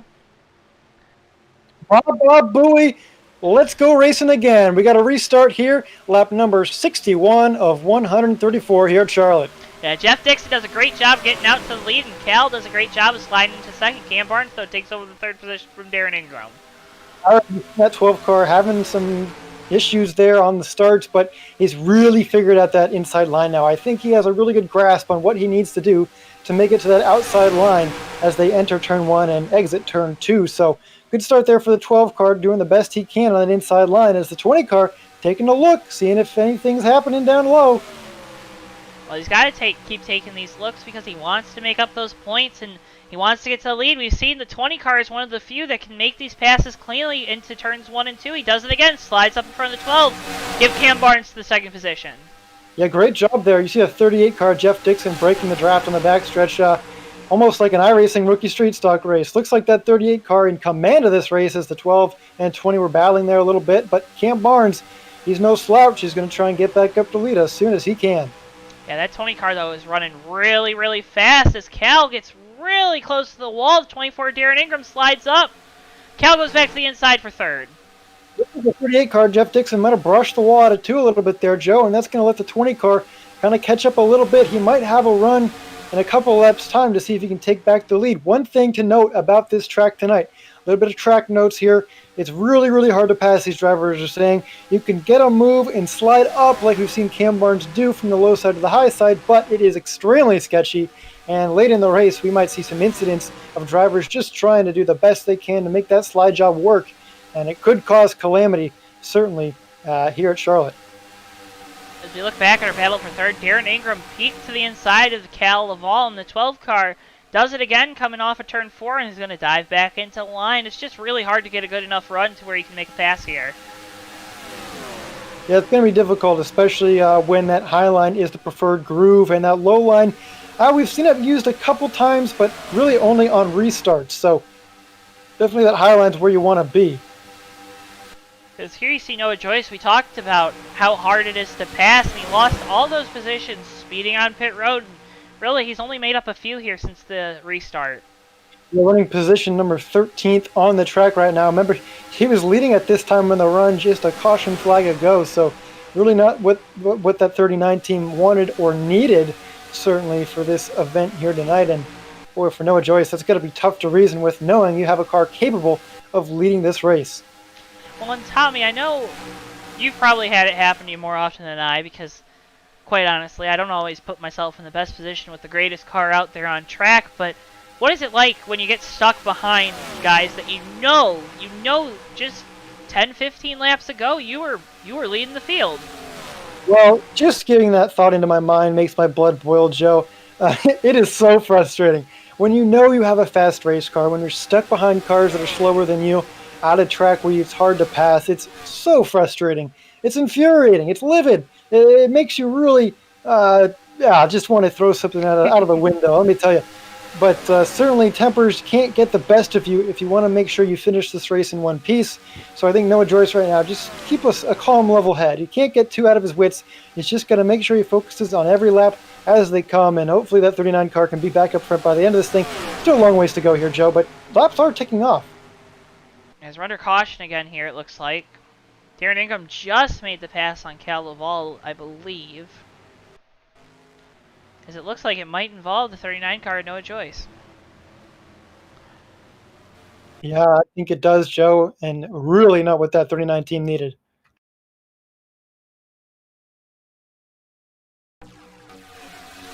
There you see, slides up in front of the 33 at John Peterson.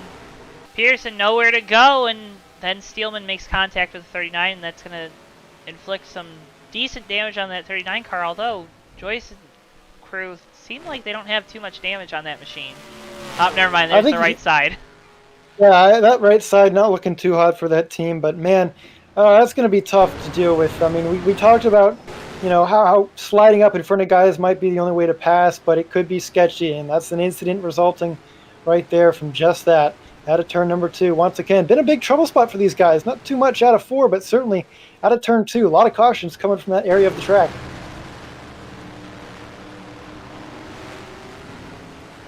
Yeah, it's been a trouble spot, I think, too, because it doesn't seem like these guys are able to make passes down in turns 3 and 4, so that really limits their opportunity to do so.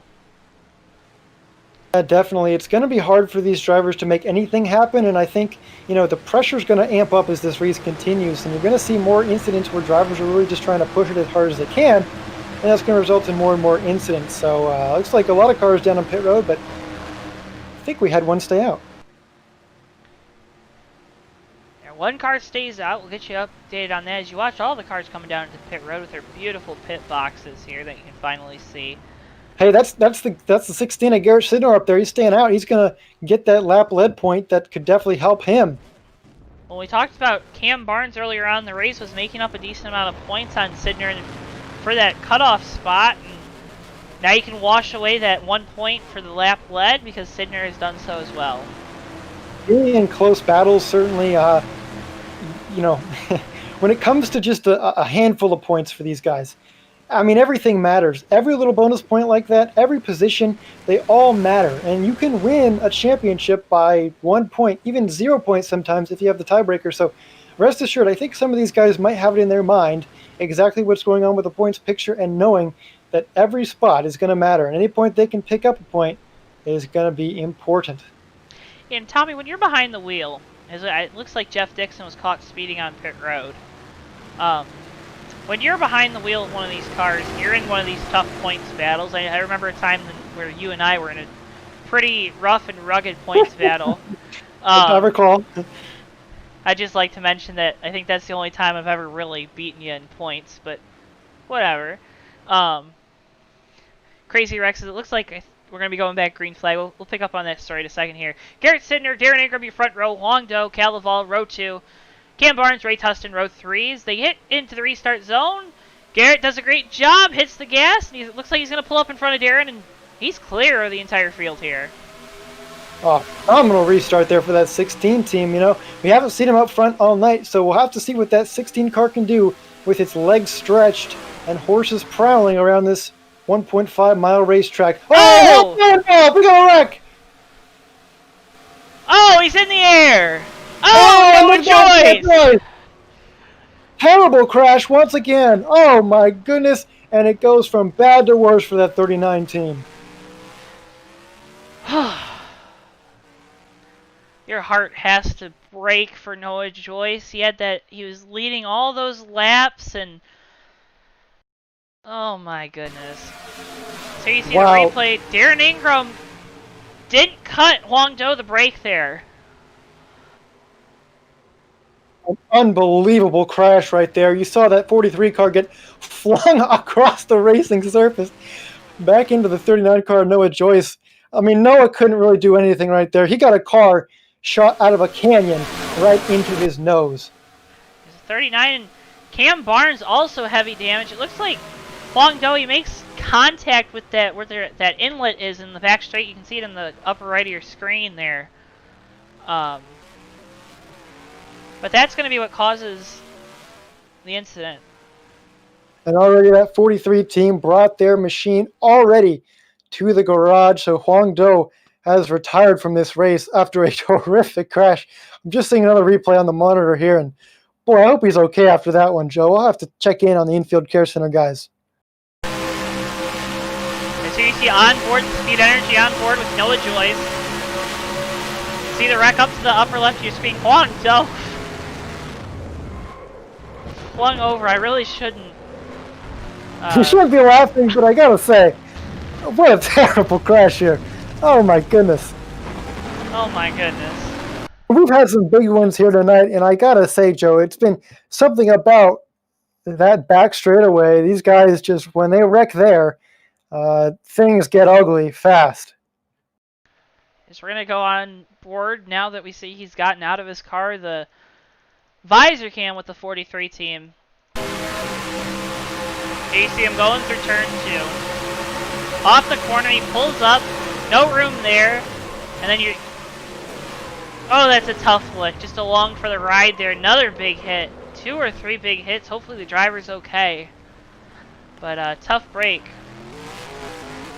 for that team. Yeah, that's a horrific crash. We've seen some bad ones here tonight. Good thing it's just sim racing and these are virtual cars, and none of these drivers are getting hurt, physically at least, but I'm sure mentally that's got to be quite a rough one with the wild ride that 43 team was just on. Well, and we'll reset them once again. Darren Ingram, Cal Laval on your front row. The 17 of Jake Oakley making his appearance up into the top 5 with Ray Tustin to his outside, and Zach Kristowski in our Autosim driver spotlight. Jack Healy rounding out your top 6. Well, I mean, Healy's been involved in a few incidents, but not any big ones, and so that 77 car still being in the race, I mean, he can walk himself into a good finish here. A lot of cars with a lot of damage. It could be that it's a battle of nutrition here at Charlotte, and boy, if you can avoid it all, you're going to come home with a good finish. Now, you say it's a battle of nutrition. Battle of nutrition, is that just like you want to make sure you get as many snacks in during the race? You want someone to bring you like a pizza, or is it like, what do you mean? Well, think about endurance, Joe, and what it takes to be a good endurance athlete and racer is to have a lot of muscle mass that can handle that enduro style racing. And of course, for these drivers, nutrition definitely an important thing to make sure they have enough energy to last the length of these races. So definitely a battle of nutrition for these guys to keep their heads focused on what's ahead of them. Tommy, you're an absolute champ up here in the booth. Joining me all Saturday nights to this point, Tommy Bordeaux, I'm Joe Towanetsky. So happy you're joining us here on JTN. Make sure you check out a couple links in the description. Go give us a like on Facebook. Hit the subscribe button. We're on the road to 200. We're getting really, really close. Hit 190 today. Keep it coming. Keep it coming. You can check out the JTN merch store. There's some awesome merch there. Just logo merch for a great low price. I know, Tommy, you got some of that on the way. I know Joseph Weaver, our JTN driver in the Fast Cup Series, also has some on the way. You can also check out JoeTow Designs using code JTN2. You'll get 10% off there, another one of our beautiful sponsors. And Autosim, our driver spotlight sponsor. Check out their website in the link in the description below. Darren Ingram, Cal Laval, the 17 of Jake Oakley, Ray Tustin, and Zach Kristowski, your top 5 for this restart. Darren's going to have control of it. He was on the outside last time, and Garrett Sidner managed to scoot his way out into the lead after having control of the restart. It'll be interesting to see what happens here. Ingram, Laval into the restart zone. Oh! Contact! Oh, we got a problem on the restart. Oh my goodness! 3 cars around, and the yellow immediately waving. All the top 3 cars there on that restart just spun into the infield, Joe. How many times do I have to say, oh my goodness, tonight? That is wild. And it looks like watching the monitor real quick here before we get an official replay, the 17 might have gotten into the 12, which got him into the 18, which in turn got him to the 24. A chain reaction, Joe. A Rube Goldberg machine of disaster for some of these drivers. Yeah, so you see the replay. The 18 and the 17, they both are getting ready to give a push to the guy in front of them, and that's what sends these guys around. And lucky enough, though, we were all still going pretty slow, managed to not make that any worse than it was, but those guys, they really wanted to be out there on the front row. They did such a great job of it that, well, now they're up there. Yeah, and they're going to have word from race official. The official call on that is a restart of the restart. They waved that start off, so we're gonna re-rack them and start again. So they all get their spots back. So Joe, let's see if we can do this thing again. You see one last replay of it.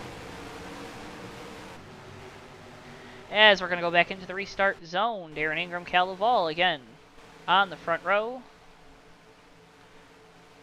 We hold. Green flag's back out. We're racing once again here. Better restart that time. Yeah, a little bit better there, although maybe not for Cal Lovell. He certainly not for Ray Tustin. Those guys flattened back a little bit while the 24 car jumped out to an impressive lead. We've seen some of the guys that have been able to start up front using that to their advantage. Controlling when that green flag falls is really important, but that 12 car, Cal Lovell, look at that. He's closed right up to the back of him. Yeah, doing a great job of closing in on Darren Ingram. We haven't seen Darren in the lead. We've seen him up in the top 5 all night. Now showing his muscle here. Darren does a great job. He's really aggressive on the track. Makes our broadcast a lot of fun here at JTN. And no doubt he's going to try to keep that lead at all costs. He's going to try it, especially because he needs to get a good at least point stay here. He is outside of that top 4 for the cut line, but a win would lock him in to join Davey Hazard as the 2 drivers who have punched their tickets into that Final Four at Homestead. So the 24 and 12 car, we've seen them up front earlier tonight, although not for very long. Let's see if they can hang on to it here. Joe, lap 78 of 134. This race, you start to think, we're over halfway at this point. Things are going to start to wind down. Laps are going to tick off quickly, providing we have some green flag runs, and sooner than later, this thing's going to be over. Well, not to jinx it, but we could see there's one more opportunity for green flag pit stops here. They're going to have to pit one time here to the end of the race, depending on where cautions may fall. Hopefully they don't. We get green flag racing to the end here, but Tommy, resident statistician Ryan Pace, writes in, and this isn't really a statistician thing, but he writes in that the 24 and 12, their tires are all warmed up here. Now, is that really a thing here at Charlotte? I mean, I would think you wouldn't want to spin out there and use up some of the tires. Well, you certainly don't want to, Joe. Spinning's not great for tires. You'll see some guys sometimes, may not work here in NR 2003, but in real racing and iRacing, trying to weave back and forth to get some heat in those tires, and certainly warm tires better than hot ones. But a spin there on the restart, not exactly what you're looking for, although right now those 2 in front holding a good advantage. Yeah, they're doing a great job, but don't look now. The 17 and 1 cars are closing the gap here, trying to make a move at these 2 playoff drivers, and the next one after that is Cam Barnes all the way back in the 7th position. You definitely got to give an attaboy to that number 1 car, Zach Krasowski. He almost got into the wall there in 1 and 2, as we talked about him once again, but like we said, making his 100th career Red Bull Cup Series start here at USORL, and doing a great job with it right now, riding in 4th. Maybe one of these laps here he can get a run on the outside line to pass Jake Oakley up there in 3rd. Oh, but he hits the wall there out of 4. Yeah, it doesn't look like it's too much damage. We've seen a lot of these guys hitting that wall off of turn 4, and I don't know if maybe they put up some heavy-duty styrofoam or something, but it doesn't look like those, normal safer barrier walls that do a lot of damage to the sides of these race cars. Yeah, I know the USORL officials have done a good job of trying to make these walls as best as possible for good racing, and so people don't get stuck in them and cars aren't damaged by them. So certainly, and speaking of damage, Ray Tustin hard on the wall. That was a hard hit. Cam Barnes drifted up off the corner, didn't give the 18 car much room there. Oh no! Oh, keep it going, guys. Oh, we got one in the wall. There they go. That's Cam Barnes. And that whole wreck. Sorry, Tommy. He was heading right for that gap in the backstretch wall.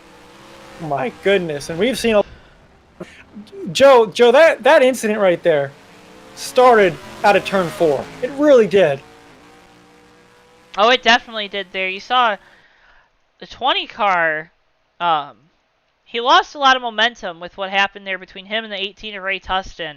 Coming off of turn 4, we'll take you all the way back to that here.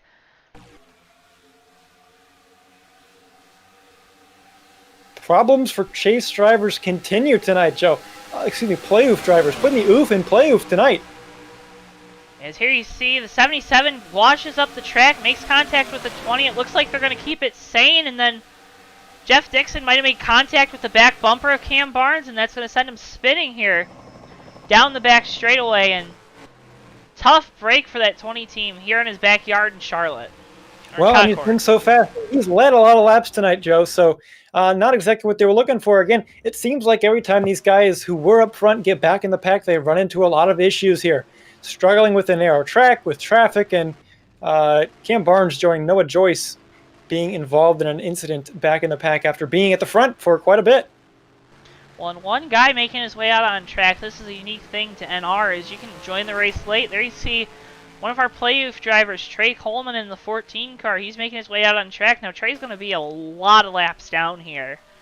Yeah, he might not be looking to make a whole lot of positions up, but at 14 car, they had a lot of issues in the garage, able to get that car driving and at least on track. That's going to be important for them to keep their play-oof hopes alive, because any points are points, and certainly missing a race would pretty much end his season, though. At 14 machine, even though starting late here, at least getting scored would put them on a path to perhaps be at Homestead, barring a win. I think at this point would really be the only way they could make it. Yes. We saw Darren Ingram wins the race off of pit road. He's going to line up on the front row, presumably on the outside line. Oakley in the 17 is going to start second on the inside, most likely. Cal Laval third, and don't look now, our Autosim driver spot, like Jack Healy going to line up fourth. Yeah, he's kind of hung around the top 10, top 5, not really breaking into this lead group, but certainly hanging around. We'll have to see with better track position if he can stay up there and see what that 77 car has under the hood. We know he was fast in practice and happy hour. Again, started from the back in queue as we go green here shortly.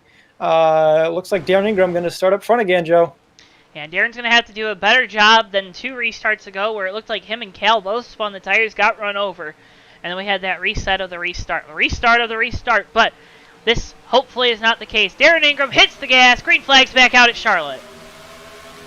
The 77 car, look, struggling on that outside line. You know, he hadn't started up there all day long, really, so trying to do some new things there. Didn't work out too well, but at least being on the outside line, he is in the preferred groove as the 17 car, Jake Oakley, able to hang on right in front of the car. Sidner around. That's a self-spin on the backstretch. No caution yet.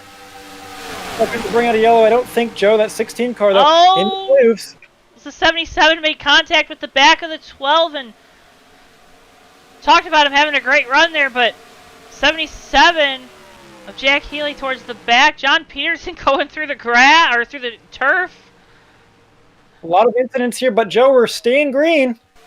Green and kind of clean here. Darren Ingram, big moment off of turn 2, getting wobbly down the back stretch. A big moment in that 17 car. He's got that 24 locked on in his sights. Jake Oakley, he's won a couple races earlier this season. For Went the Chase, didn't make a couple races here and there. So not going for a championship here tonight, or Final Four spot, tonight. But that 17 car, of course, looking to get back into victory lane. It's been a while for him. So that's Scott's Chevrolet, looking to make everything he can work in that 17 car. Yeah, but great run for the 17 team. We saw that he was involved in some incidents earlier in the race and a great rebound. Another guy with a great rebound, Steven Merzlak. He's running 5th right now. Yeah, great recovery drive from that 4 car, who was involved in one of the early incidents of the race. There's the 40. And it looks like Dewey Schramm got in the wall a bit there. He held it okay. Yeah, but this top 5 and I guess the top 7 right now are starting to pull away from the rest of the field. I don't know if you can say rest of the field with only, 16, 17 cars left in this race, but we've really seen if you can keep your nose clean, you can stay out front, and Darren Ingram doing a great job of that right now. Yeah, certainly up front is where you want to be. There's the lap car of John Peterson down to the inside, letting the leaders by. He wasn't very exciting there. No, Mr. Excitement coming out a little flat there. Well, here we go, Joe. We just finished lap number 90, and we're closing in with just 34 laps to go. Excuse me, 44 laps to go to the finish of this race. Like you said, if we stay green the rest of the way, we will have green flag pit stops, and that could certainly throw a wrench into this race. We haven't had green flag pit stops all night long, so certainly these drivers would have a new experience there to deal with. But boy, I'll tell you what, right now, it's single file up top. That seems to be the preferred line all night long. But hearing from some drivers, Joe, they think they might have a little bit more grip on the bottom than they first thought, and might try to make some daring moves to the inside at one point or another, especially as we get to the end of this thing. Well, they're going to have to try to do something here because you can't keep riding in a line. You're not going to make up any positions doing that. We see Darren Ingram continue to try to break the draft down the back straightaway, doing that IndyCar serpentine move. I know you said iRacing street stocks, but the best way to win a street stocks race in iRacing here at Charlotte, hug that white line. And these guys, they just haven't been able to do that tonight. The thing is, with the speed they carry compared to, of course, that well, you know, street stock, you know, it's hard to hold down that on that bottom line. Certainly, that hadn't been the preferred group. But you're right, Joe. Definitely, those street stock events, the best way to go is that bottom line and stay out of trouble, of course. Which I'll tell you what, only a couple of these drivers have really done all night. You had to say it. You had to say it. A lot of carnage throughout this race so far. There's some more than 17. Yeah, a little bit of contact there on the outside wall. That's going to let the 12 car Cal Lovell take that second spot away. He clears him there. Yeah, but don't look now. 17 driving back to the inside, trying to make it work down the back straightaway. They drag race, and Oakley can't get clear of Cal. Can't do it down here in 3 and 4. Let's see how this happens here in 4. Now, that 12 car has got the preferred line. The track really thins up on that exit there, but it looks like that 12 car, yeah, he's going to pass that 17, no problem. And now, problems for Oakley being stuck on that inside line, especially with that train passing. Oh, the one car at the wall. Keep it, Zach. Keep it going straight. Does a great job. Big save by Zach Krastowski there in his 100th start. And not only a great save by Krastowski, but also that 17 car for recognizing the situation, letting off a little, and making sure that one little incident didn't involve more drivers and evolve into a big wreck. Now, Stephen Merzlak, that 4 car, up into 4th place. That's pretty much the highest he's ran all night, Joe. Yeah, and that HKS machine looking great out there. And again, a great rebound for that PTR team. They got to continue to get these points because right now, if Darren Ingram were to win, they would be the that 4 team would be on the cut line. Yeah, and on the other side of the proverbial coin, the 17 of Garrett Sidnor, who spun out on the backstretch a few laps ago and no caution was brought out as it was a self-spin off of the racing surface, really struggling now for points because he is way back in the field. Well, no doubt, even if Darren was not able to win here, he would definitely move up into that top 4 with the trouble the 16 had. Only 5 points up on Darren Ingram, who came into the race 5th. A tough break, though, there for the 16 with... it's hard to call it a tough break. You know, you spin at a narrow track where we've seen incidents happen with guys just getting loose, and then a lot of other tracks you would see big pileups like we saw, but also on the other side of the coin, you really want to see a caution there. Yeah, you know, it's good for him that he didn't get involved in any more and damage his race car. But also, you got to really realize here, he's hands are clasped on the steering wheel, praying for a yellow right here, Joe. He needs it to save his race and possibly his championship hopes. So with, you know, less than 40 laps to go here, it's really going to come down to if that yellow flag falls or not, depending on whether or not Garrett can get back on the lead lap. He is the last car on the lead lap, but boy, these drivers are catching him quite rapidly, and I think, you know, if it continues like this and stays green, he's going to be in a lot of trouble. If these leaders get to Garrett, is he going to try really hard to stay ahead of them and keep his lap? I think he is. I mean, he's got to, right? He's got to hold on to that position and try and maintain his lead lap spot. Contact! That's going to be the yellow, maybe? Yeah, that's going to be the yellow here that Garrett needed in that 16 car as the 99 of Dalton's around. Well, I don't know. His car's not slowing down. We stay green. That green flag. We're still green flag racing here. That's a big oof, but we're going to get you a replay nonetheless of that incident.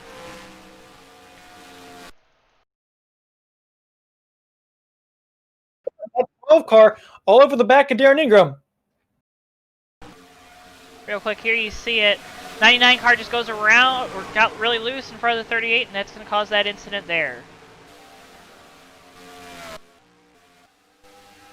Back up front. That's the Darren Ingram show up there right now. Hey, take a look at Zach Kostowski. He's closed that gap up to second place right there. Oh, Steven Merzlak into the wall in 2. Yeah, does a great job though. Saves the car, gets it off the wall as quickly as possible, saves it. But that's going to allow the 17 of Oakley to try to make the pass for 4th. Come on, Steven. All you got to do is hold on to that top 5. That's a great point stay if they can hang on to that, especially with all the problems that have happened to his chase rivals, especially with the problems he had earlier in the race. He's got to hang on to it. He's back up to 4th right now. I hope that 14 can just finish this race, Joe. It's a great finish for him if he can. But right now, look at Darren Ingram holding on to that lead. Very steady. But don't look now. Cal Lovell, he's made some progress there, kind of waning and waxing that gap to the leader.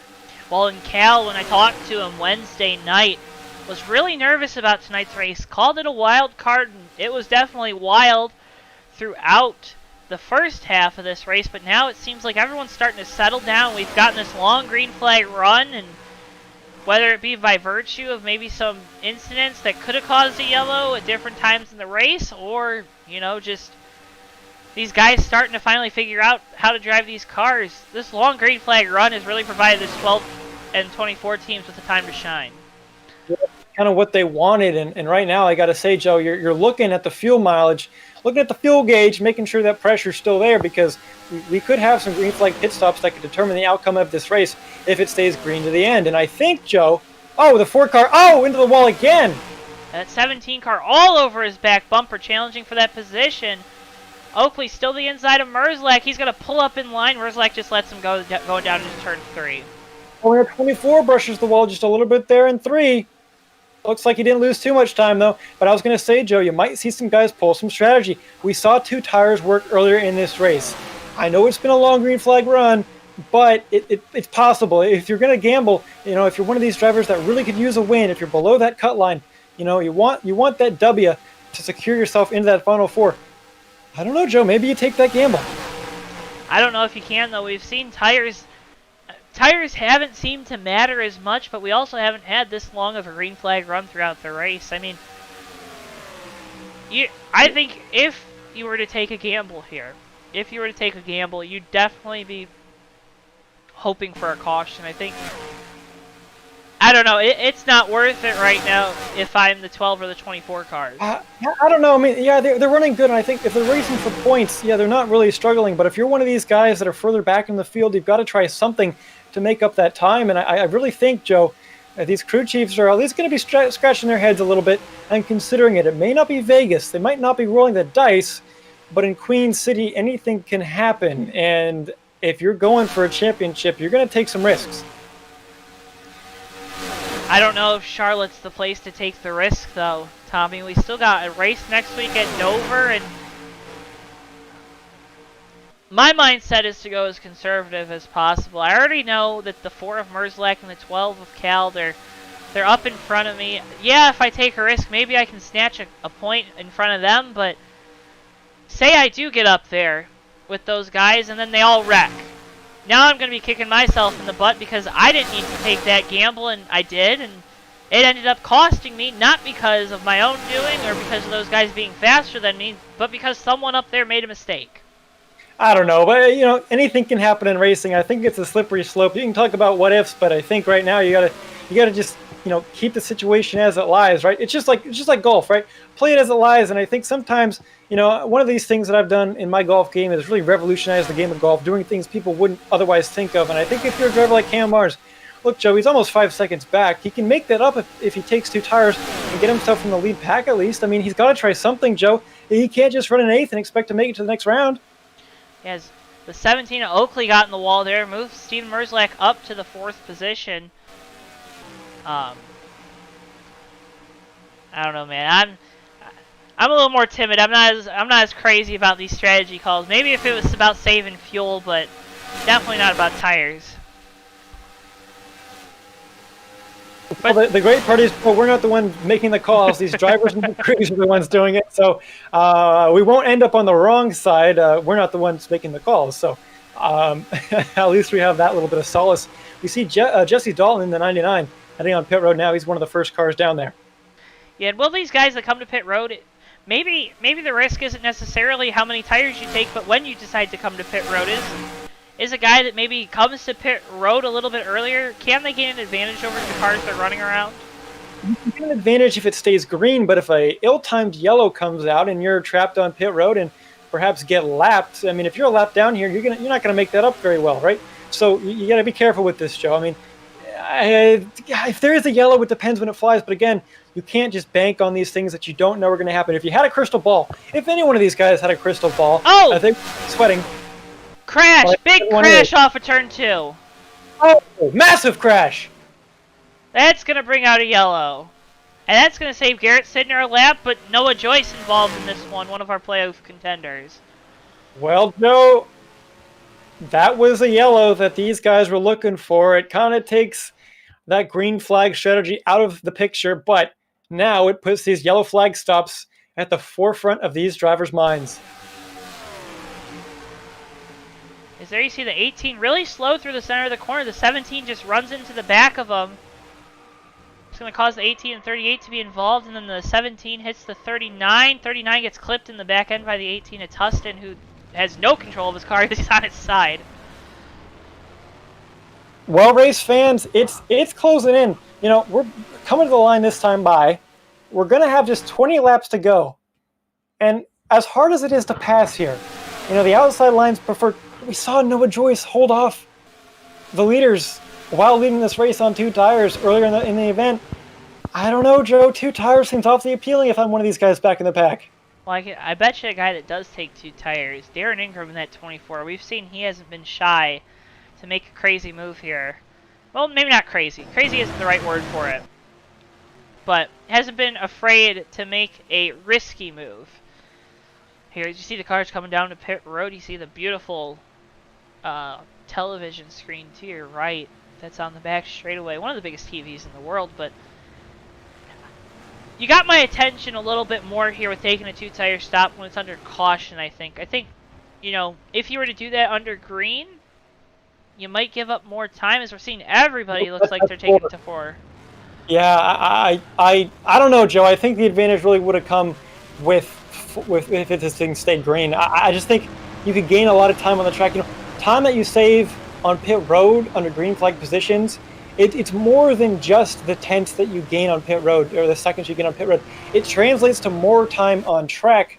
So I don't know. I think your advantage of 2 would have come on a green flag stop, but clearly here these guys all taking 4. They had my strategy and they just shredded it through the window there. So Darren Ingram still leads after taking 4, but right now Cal Lovell in 2nd place and Jake Oakley in the 17 up to 3rd.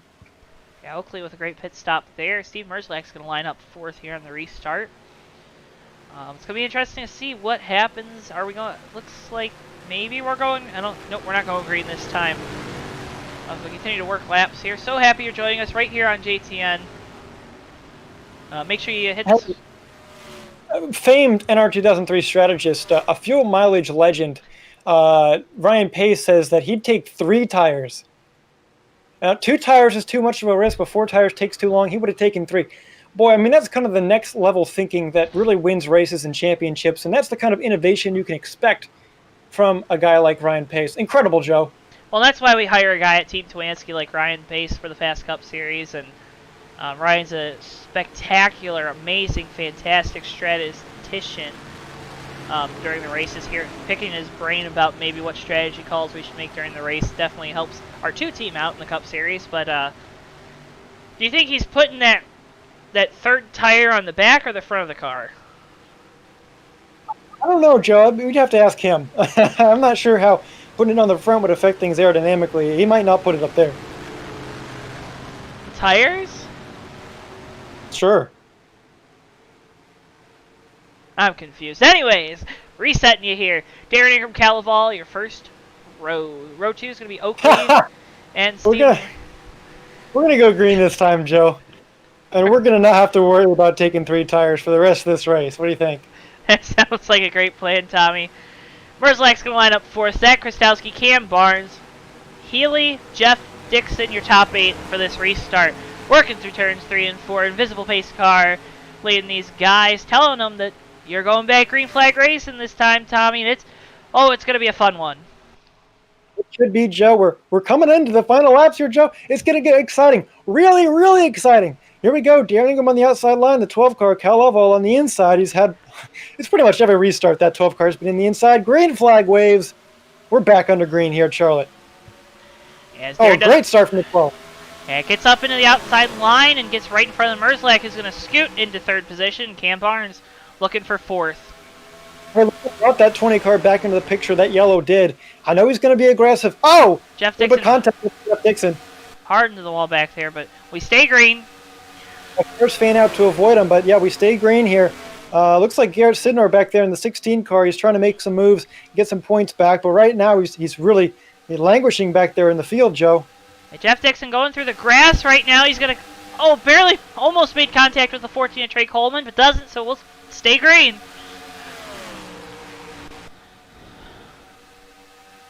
That 24 car, Darren Ingram, boy, he loves Charlotte. He loves this racetrack. I was talking to him earlier today, and he said, I love this racetrack. So here he is right now leading at Charlotte, and we're just clocking off the laps here. We're almost at the end of this thing, and it looks like Cam Barnes, hey, he's trying to make a move for that second spot. Well, Cam's been the only guy willing to try to pull a slide job down here in turns 1 and 2, but Cal does a great job staying close to the door of that 20 car. Cam Barnes looks like he's going to fall back to fourth place. Well, you can take that risk of trying to make something happen, but you're going to pay the price of losing that momentum off the corner, and that allowed that 4 car, Steven Merzlak, to get ahead of the 20, and he's going to hold that position. Steven up to third. I mean, Darren in the wall. Sorry, Tom. That's good. No, that's good. That's going to give the 12 an opportunity here, Joe. We'll see if he can convert. Don't know if he's going to be able to do it because Merzlak ended up getting to his outside. Cal's going to lose a bunch of positions here out of that. Check that out, Joe. Steven Merzlak. Boy, at lap 10, would you have thought that 4 car could be up to second at this point in the race? Impressive repair job from the PTR crew to get that car back out on the track and doing a fantastic job now, tracking down the leader, Darren Ingram, trying to punch their tickets to Homestead Miami Speedway in just 2 weeks' time here on JTN. Yeah, and they got to try it. You got to get these positions now because that 24 has shown that over the long run, he has the pace, he has the speed. Merzlak, though, hasn't been able to show the same thing. He continues to hunt for the lead here down the backstretch into 3. And with how hard it is to pass here, I mean, he's really going to be trying everything he can to get around him, but it might not be enough. We'll see how they go. Joe, this time by lap 122 of 134, just started for these drivers, and right now, Cal Lovell sliding the wrong way, stops the bleeding a little bit, but he's back in 7th. Well, he definitely doesn't want to be doing that right now because Cam Barnes, another guy that was on the bubble, making up spots, making up positions here, currently would be the first guy out of the playoffs if everything were to hold true for these next 11 laps. Darren Ingram, Steve Merzlak, Cam Barnes, Healy, and Zach Krastowski, or Oakley and Zach Krastowski, your top 5. Yeah, shout out to Zach Krastowski again, hanging in the top 5 in his 100th Red Bull Cup Series start. Doing a great job up there. At 4 car, I mean, he's awfully close to the 24, but you wonder, I mean, is there any way he can make a move? When the 24 car's been in the lead, he's been able to hold it really, really well, and no one's really been able to get by him in that position, so we'll have to see if there's anything that 4 team can do to get around Darren Ingram. Yeah, he continues to look low down the front straightaway, trying to get a better entry into the corner, get some clean air onto the nose of that 4 machine, but Cam Barnes starting to look for that second position as we head down the backstretch. Wouldn't be surprised if that 20 car takes some more peaks down low in the 4. Certainly Cam Barnes, one of those drivers. Oh, Darren in the wall! Oh, and he comes down the racetrack, and they're wrecking! Big wreck here as we come to our 10 to go. Darren Ingram from the lead hits the wall. Caution. Oh my goodness. Garrett Sidnor spinning on the dog leg as well. And this changes everything, folks. Everything. Everything's changed, Joe. We had things the way they were, and now they're changed. All of it. All of it. Unbelievable. That's unbelievable. I mean, we were thinking about ways that the 4 could get by. Well, one of them certainly was the 24 making a mistake. We really haven't seen him make any mistakes all night long, but at a crucial point in the race, up into the wall and 4, spinning around and bringing out the caution. Well, and there goes all his track position there, too. I mean, you're not going to be able to gain that back. Open, and the 4 car fakes, stays out, while more cars come to pit road behind him. Ooh, I'd be a little nervous about those guys coming to pit road behind me. But there you saw the incident. We're going to restart with just, a few laps to go, Joe, and you think, we've seen track position really be the key to this race. I don't know. I definitely think that that 4 car is in a good spot right now, Joe. And Darren Ingram also staying out here. John Peterson staying out. So that 4 car, he's going to have a couple guys. Well, I guess he's not going to have a buffer back to the 4th place position, but that's going to be Cam Barnes here on this restart. Well, hey, Joe, we just missed it because of that caution that really flipped this race on its head. It was the TWB 10 to go. Folks, TWB.com. Check it out coming this fall. It's a new business that can help you market your own. So take a look online on the web at TWB.com in the coming months. And also go check out our partner website, TommyBordeaux.com. We've got a great website out there. Big shout out to our sponsors of Tommy Bordeaux Racing, Interstellar Communications, as well as our loyal fans. Couldn't do it without you. So, hey, go check out TommyBordeaux.com. This has been our TWB 10 to go, and there's less than 10 to go now in the 4 car of Steven Merzlak in the lead of this race. Yeah, and real quick, Tommy, you see Mr. Free Range video writes in, exciting race, love the TWB 10 to go. Hello from Ogden, Utah. Tommy, that's how you doing? Good to hear from you guys, and I hope your road trip's going well. I gotta say, that's the first time I've known anyone in Utah watching JTN. I'm sure there have been some in the past, but that's the first confirmed. Hey, we're just clicking off the first here on JTN. But what we're seeing for the first time tonight, Steven Merzlak as our leader with Darren Ingram to his inside on a restart. We'll have to see how that 4 car handles being up front. That 24 car, Darren Ingram looks like he stayed out in that last caution, so those tires after spinning might not be in the best shape, but we know Darren, he's going to try everything he can right here to get back that lead. He was doing a great job up there, then made a mistake that caused some issues, and as we head onto the backstretch here, looks like we're going to go green this time by. Yeah, as they get off a turn 2, Darren Ingram to the inside, restarting second. Merzlak's going to be on the outside. He's going to have control of this restart. Cam Barnes on fresh tires, and our Autosim driver spotlight, Jack Healy, is going to line up 4th. 5th is Zach. Well, I was going to say, Joe, hopefully Jack Healy makes us look good in our driver spotlight pick right there. He's been kind of around that top 5, top 10 spot all night long. Hopefully he can push his way up to the front. But also, hey, that 4 car, Joe, you talked about firsts. Well, one first we haven't had. I mean, we've had seconds and thirds have been exciting finishes here on JTN at Charlotte. We could be in store for another one here tonight. Oh, and we definitely could. Invisible pace car pulls down, makes the hard left turn down pit road. Steve Merzlak, Darren Ingram on the front row. Merzlak on the outside, and that 4 car is going to have control of it. He waits, hits the gas, middle of the restart zone. 24 spins the tires. Merzlak's your leader coming through the tri-oval. That was crucial there for the 4 car to clear the 24. Right now, with the preferred line on the high side, being able to control that start, that 4 car, he's going to have a good shot here. I mean, if he can hang on, he's got a good look at this thing. He's just got to continue to hope that these guys behind him continue to battle, breaking each other's momentum. Look at Cam Barnes. Cam Barnes on the inside there, trying to make it work into 3 on those fresh tires. He gets he makes the pass.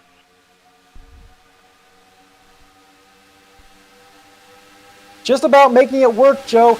That 77 car of Jack Healy working it on the outside line, holding it there, but that 20 car in fresh rubber. Trying to stay with some momentum, but I don't think it's going to work. He's falling back just a little bit here.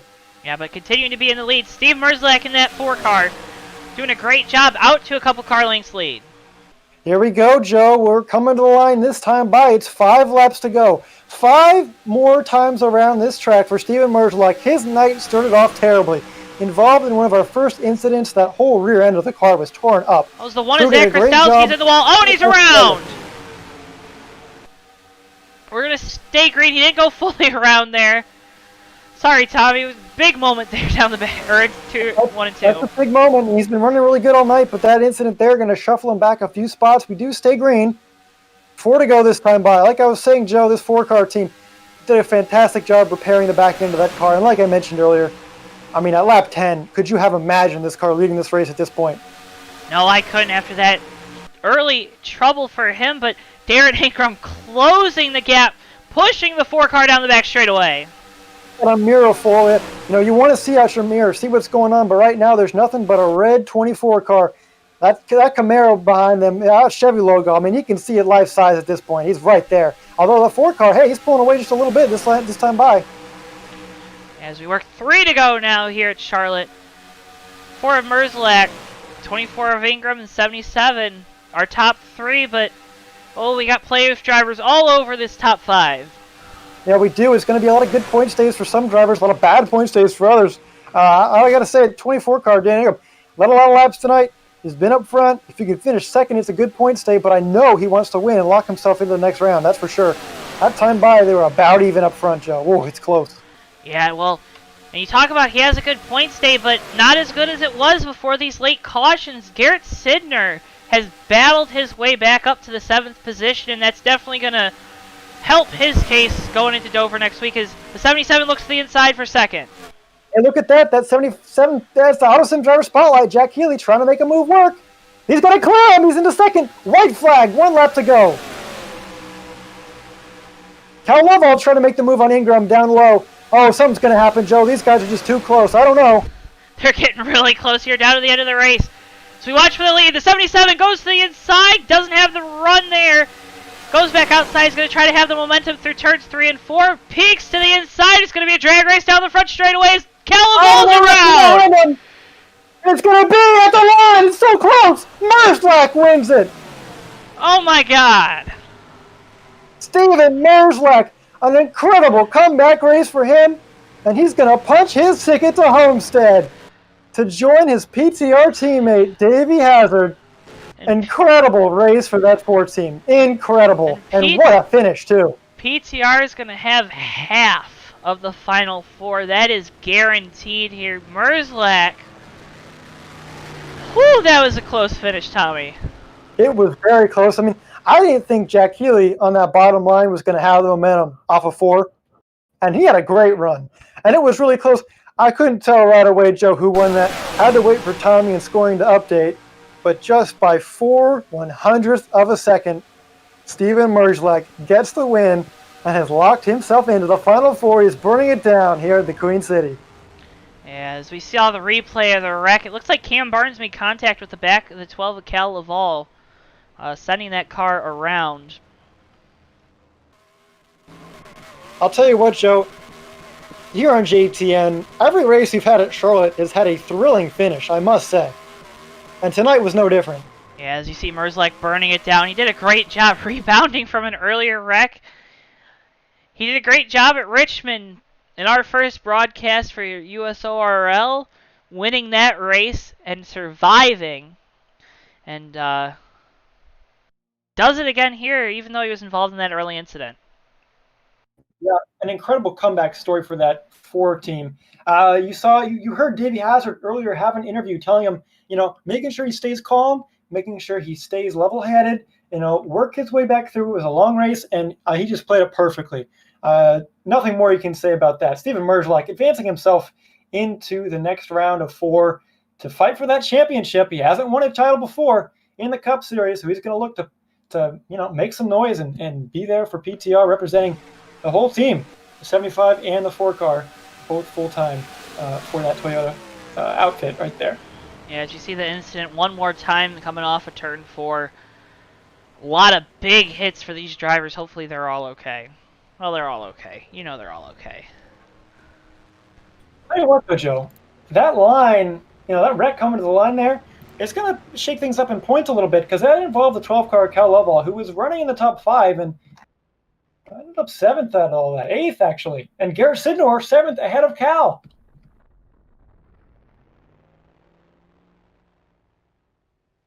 Yeah, big carnage at the end of the... I'm speechless right now. Whew. Well, we're working on getting the results up for you of this race, and after that, we will have the point standings as they run going into next week at Dover for who's going to make the Final Four. Two of the drivers already locked in. That's Davey Hazard and Stephen Merzlak, both winners at Watkins Glen and Charlotte, respectively. And who's going to join them? We'll find out in 1 week's time here on JTN, Joe. Yeah, as you now see the playoff grid going into this race tonight, couple things that are going to get shaken up. Steven Merzlak, he's going to move into the second position by virtue of his win. We're going to see that in a couple seconds here. You'll see the updated point standings. Darren Ingram, though, with a great finish, as well as Sidner, both those guys had a great finish, and they're going to make up points on the 12 at Cal Laval, and it's going to be interesting to see who ends up being that last car in. Really good comeback race for the 16 and the 4. I mean, the 16 involved an incident kind of later in the event there that really put them back many spots, but was able to hang on and rebound for a top 10. That could be important. Any points that he can get there could really make a difference. You talk about points making a difference, Tommy. What?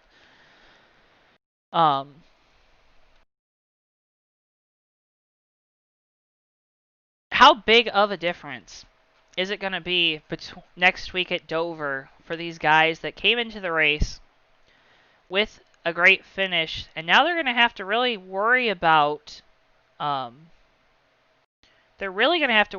making sure that, you know, next week, maybe it's about points instead of winning the race.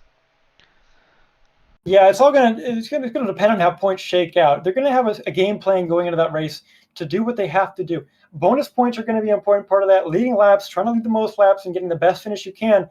Everyone's going to be going for the win for sure, but we're going to have at least one spot available for someone to point their way in. So, yeah, every little numeral there is going to matter.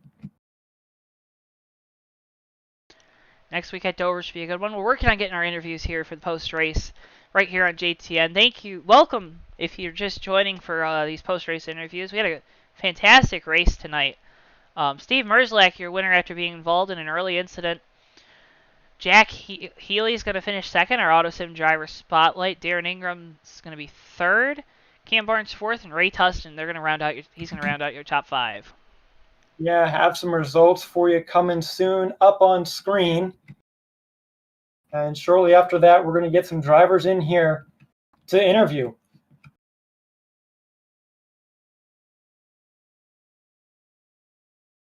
But we saw a thrilling race here.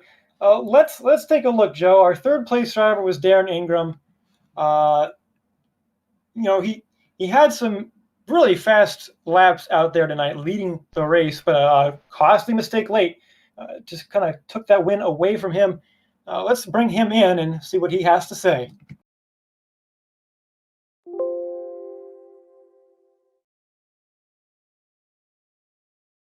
Darren Ingram now joining us after the race here. Driver the number 24 Exalta Chevy. Darren, how are you feeling after that one? That was a crazy finish. I'm very disappointed. I've never been so disappointed to finish third. Now, well, we've heard drivers before be disappointed about their third place finishes on JTN, such as Davey Hazard at Kansas a few weeks ago. Darren, we talked before the race. You loved this track. You were fast. You were in front of the field, and it all just kind of slipped away at the end. Take us through that final caution after you hit the wall out of 4. Yeah, I mean, I love Charlotte. I love mile and a half period. They're my favorite tracks. I tend to be pretty fast at them, and we were fast tonight. Led the most laps by far, and yeah, the walls here at Charlotte are quite sticky, and a lot of tracks you can hit the wall and you bounce off of it. That just wasn't the case there. It just sucks you in, and you lose 5, 10, 15, 20 miles an hour, and I just couldn't get off the wall. And it was all she wrote from there. So luckily on the caution, everybody came in pit, and I was like, well, I got to try something. And I stayed out there on some pretty worn, flat spotted tires, and it was good enough to hold on for a top 5. So it was the right call. I think if I would have pit, I would have been back in traffic, and I wouldn't have gained as many spots. So at least now I've got a fighting chance on points if it comes down to it to make it to Homestead. But I got to go out there and try to win it over.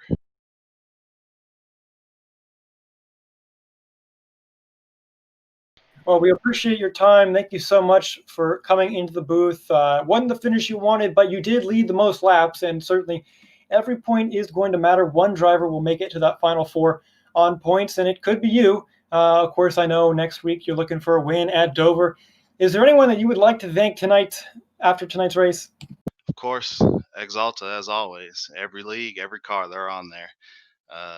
Those guys are great. Valvoline, CMR Roofing, all the PepsiCo, all the guys that help us go out there and be fast every week, get finished in the top 5 every week. That couldn't do it without them. Going to try to put on a great last 2 weeks for these guys over here, all these partners at TLRI, and just try to finish out the season with 1, if not 2 trophies. Hopefully, the big trophy at the end. Well, and Darren, I know you're really disappointed at the third place finish. I would be too. You had a strong running tonight. Congratulations on the third place finish, though. You definitely improved your case for next week at Dover. Good luck then, and we'll see you then. All right, thank you guys for putting on a great show here at JTN as usual, and thanks for all you do for us, and we'll go after next week. And that was Darren Ingram, driver, the number 24 for Left Turn Motorsports, I believe. Am I correct in that, Tommy? Left Turn Racing, but yeah, that 2014 big news in USORL silly season. Going to be joining Team IPA next year, forming a team with John Peterson to race some Red Bull Toyotas. Yeah, now you see the results in the standings on your screen post Charlotte. So right now, Cal Laval and Garrett Sidner would be the 2 in on points. Garrett, by virtue of a tiebreaker over our third place finisher, Darren. With Cam Barnes only 2 points out and Noah Joyce and Trey Coleman, they're looking like they're going to need a win next week, Tommy. Noah Joyce, Trey Coleman, and possibly even Cam Barnes, although he is actually close. But yeah, definitely Noah Joyce and Trey Coleman in winning territory. They must win. There's no other option for them. They're just not going to make it on points at this point, and that's unfortunate. It's not the position they wanted to be in, but certainly heading into Dover next week, at least it simplifies their game plan. They just have one thought on their mind. Well, Joe, let's bring in our second place finisher, our Autosim driver spotlight, Jack Healy. Jack Healy, driver, the number 77 Toyota. Congratulations on your second place finish. How's that feel? It feels really good, honestly. I've had a pretty garbage season where I've made a lot of mistakes, and I'm just, this is good boost of confidence. Yeah, Jack, you were our Autosim driver spotlight of the race tonight. It's been a jinx in the past, but tonight it seemed pretty good. You got a nice second place there. Take us through those final couple of laps. You made a lot of moves on the inside line. What was it like, and did you think you had a shot to win? I knew the drivers ahead of me, which is Darren and Steven, are on older tires. I think Darren took 2.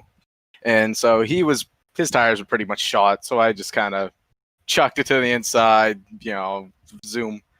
And then on the final lap, I tried to fake out Steven on the back or some shit. And then I backed it up just a little bit too much.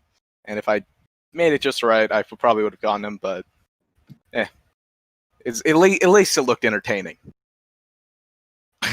Well, that finish was more than entertaining, and throughout the race we saw a lot of entertaining things. You were in the middle, though, of a couple incidents earlier on in the race. What was going through your mind in that point when you saw cars flying through the air down the back straightaway? In the words of Frank Kimmel, oh shit. But yeah, it's I probably shouldn't have been in those positions because I was, I chose the wrong lane or whatever. I bonked it off the wall, but yeah, at least I didn't kill my car. That's all I care about. And before we let you go, here's your time. Thank your sponsors. I want to thank Wingstop. I ate that before the race. It was really good. Yeah, that's about it because my brain's moving too fast to thank all my sponsors.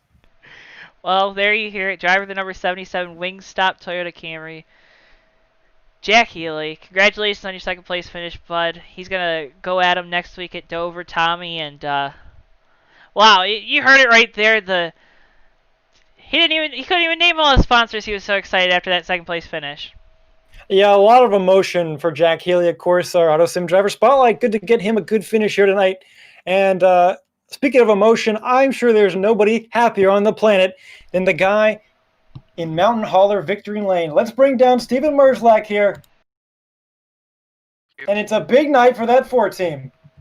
Oh, yeah, it is. I'm still in awe. Well, Steven, you had quite the race. I got to say that your path to the win tonight, your path to being locked into the Final Four was not linear. You had a huge incident earlier in the race that tore off the complete rear end of your car. Explain what you were feeling at that moment. Did you think it was all over? Yeah, I'm not sure I'm allowed to say what I was thinking once I got in that wreck. I thought I was in big trouble trying to limp it back to the pits, and then they started working on it, and I put a little too much wedge in that run and put it back in the wall. And then on that caution, took a little more out, and it handled perfectly from then on. And I'd like to give a shout out to Austin Spencer for knocking the spoiler down a little so I would be a little bit faster down the straightaways, and I think that's what helped me win this race. Well, and that goes back to that lap 10 incident. So early on in a race to be involved in something so damaging to the car and to the team's morale. How did you guys rally back to get into victory lane? Well, after Davey wrecked, he wound up hopping on the box and being sort of a little bit of a driver coach throughout the rest of the race, giving me encouragement, kind of telling me what to do and how to work on some of the drivers I was racing around. So I'd like to give him a shout out for helping me through that kind of adversity. If I were on another team, I don't think something like that would have happened. Well, I have to give you a quick little shout out, of course, bringing both PTR cars into the Final Four at Homestead. Having half of the outfit there, having the outfit there representing half of the Final Four drivers is really exciting. I'm so glad you were able to pull off the win tonight. You're a great driver. We've seen you win on JTN before, and it's fantastic to have you in Mountain Hauler Victory Lane once again. Thank you. I just can't wait till Homestead. We're going after this championship. We're going to win it. Well, and we hope that you're going to have a great run at Homestead, and you're going to have a easier week next week. Before we let you go, thank your sponsors. I'd like to thank HKS for sticking through me through the beginning of the season, not really giving them many results, but we've started to turn it around their last few races. And I'd like to thank Kathleen and McDonald's and One Qubit and Autodesk and all them. I'd like to thank Primetime Racing for giving me the opportunity to be on one of the best teams in the series. It's truly an honor.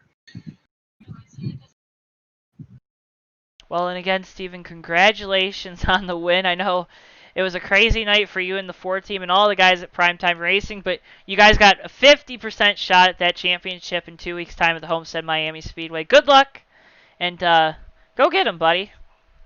Thank you, guys. That was Steven Well, Merzlak. Joe, that was a very happy Steven Merzlak. He's excited. I mean, after winning, locking himself into that Final Four, not having to worry about Dover next week, I mean, that's a great feeling. Yeah, and our fans at home, they had to be feeling great throughout that race. It was a crazy action all throughout the night, and Tommy, these guys put on a great show for us here. Yeah, they did, and it seems like every time we've come to Charlotte with JTN, there's been a great finish. No different tonight. It's been side by side by side by side. Every time at the line, we've had winners such as Matt Watkins, Gary Piccolo, and now Steven Merzlak adding his name to that, although this one carries a lot of weight with it, punching his ticket to Homestead to join Davey Hazard's teammate. So, wow, what an exciting race tonight. We had a lot of wrecks, but also a great finish and a really interesting chase battle now. Yeah, and it's going to shake up to be great. You see the points on your screen. 2 guys are tied for that final spot, Darren Ingram and Garrett Sidner. And don't look now, but Cam Barnes shortens the gap. Now it's only 2 points where it was 5 points coming into tonight, Tommy. And next week at Dover, I'm sorry to say, but these fans are going to be without a voice that they've come to know and love. Yeah, going to be out of the booth on Saturday at Dover. I wish I could be there for the TWB 200, but I'll be back for the Homestead finale, and I look forward to it. Hopefully whoever my replacement is as good in the booth and as good looking as I am. I'm sure he will be, or she. You never know. Yeah, Joe, it's been an honor to be broadcasting JTN with you, and I happen to miss a week, but I will enjoy being back at Homestead for all these fans. Yeah, and it's going to be a great time at Homestead. And if you're so inclined, Tuesday night, this is the big announcement. I know Tommy being gone for next Saturday is going to hurt a lot of our fans at home because they're going to be absolutely heartbroken not to hear your soothing voice, Tommy. But Tuesday night, our normal Dash Series night, Tuesday night, we'll be broadcasting at 8:50, 10 minutes sooner, for the Hobo Racing League's Cup Series race at the Michigan International Speedway. So we here at JTN get to go home one more time before the year is up at Michigan, and we're really excited to be bringing you guys the Hobo Racing League's Cup Series on Tuesday night. Should be pretty exciting. A whole new crop of drivers and some names to get familiar with and car numbers to remember. So that should be a lot of fun for sure for you guys to broadcast on JTN. I'll be over at Nacos on Tuesday nights, but certainly will be fun watching on the big screen for myself. Yeah, it's going to be a fun time. We're going to give Tommy another night off too. Thinking he's got a battle over at Nacos. You can check that out too. I'm sure he's got links up on his website to get you going there. I'm not sure if I would call it a battle. It's mathematically clinched the championship at this point. Tommy, Broadcasting 101, you got to make them think that there's something more going on than there really is. But yeah. We're so happy that you joined us here on JTN. Thank you so much for watching. Make sure you check out all the links in the description for the JTN merch, for JoeTow Designs, using code JTN2 to get 10% off there. Snag yourself some awesome designs, if I do say so myself. And you can also check out our Facebook page. Give us a like over there. Hit like, hit subscribe right here on YouTube. It really helps. All the comments, saw the chat going off tonight, and we love to see it. And make sure you check out the United States Online Racing League. And you tune back in next Saturday night, same time, same place, 10:40 p.m. Eastern Time, for Race 3, Round of 8 at Dover. It's going to be a real exciting one, Tommy. And, oh boy, I got a lot on my hands over this next week.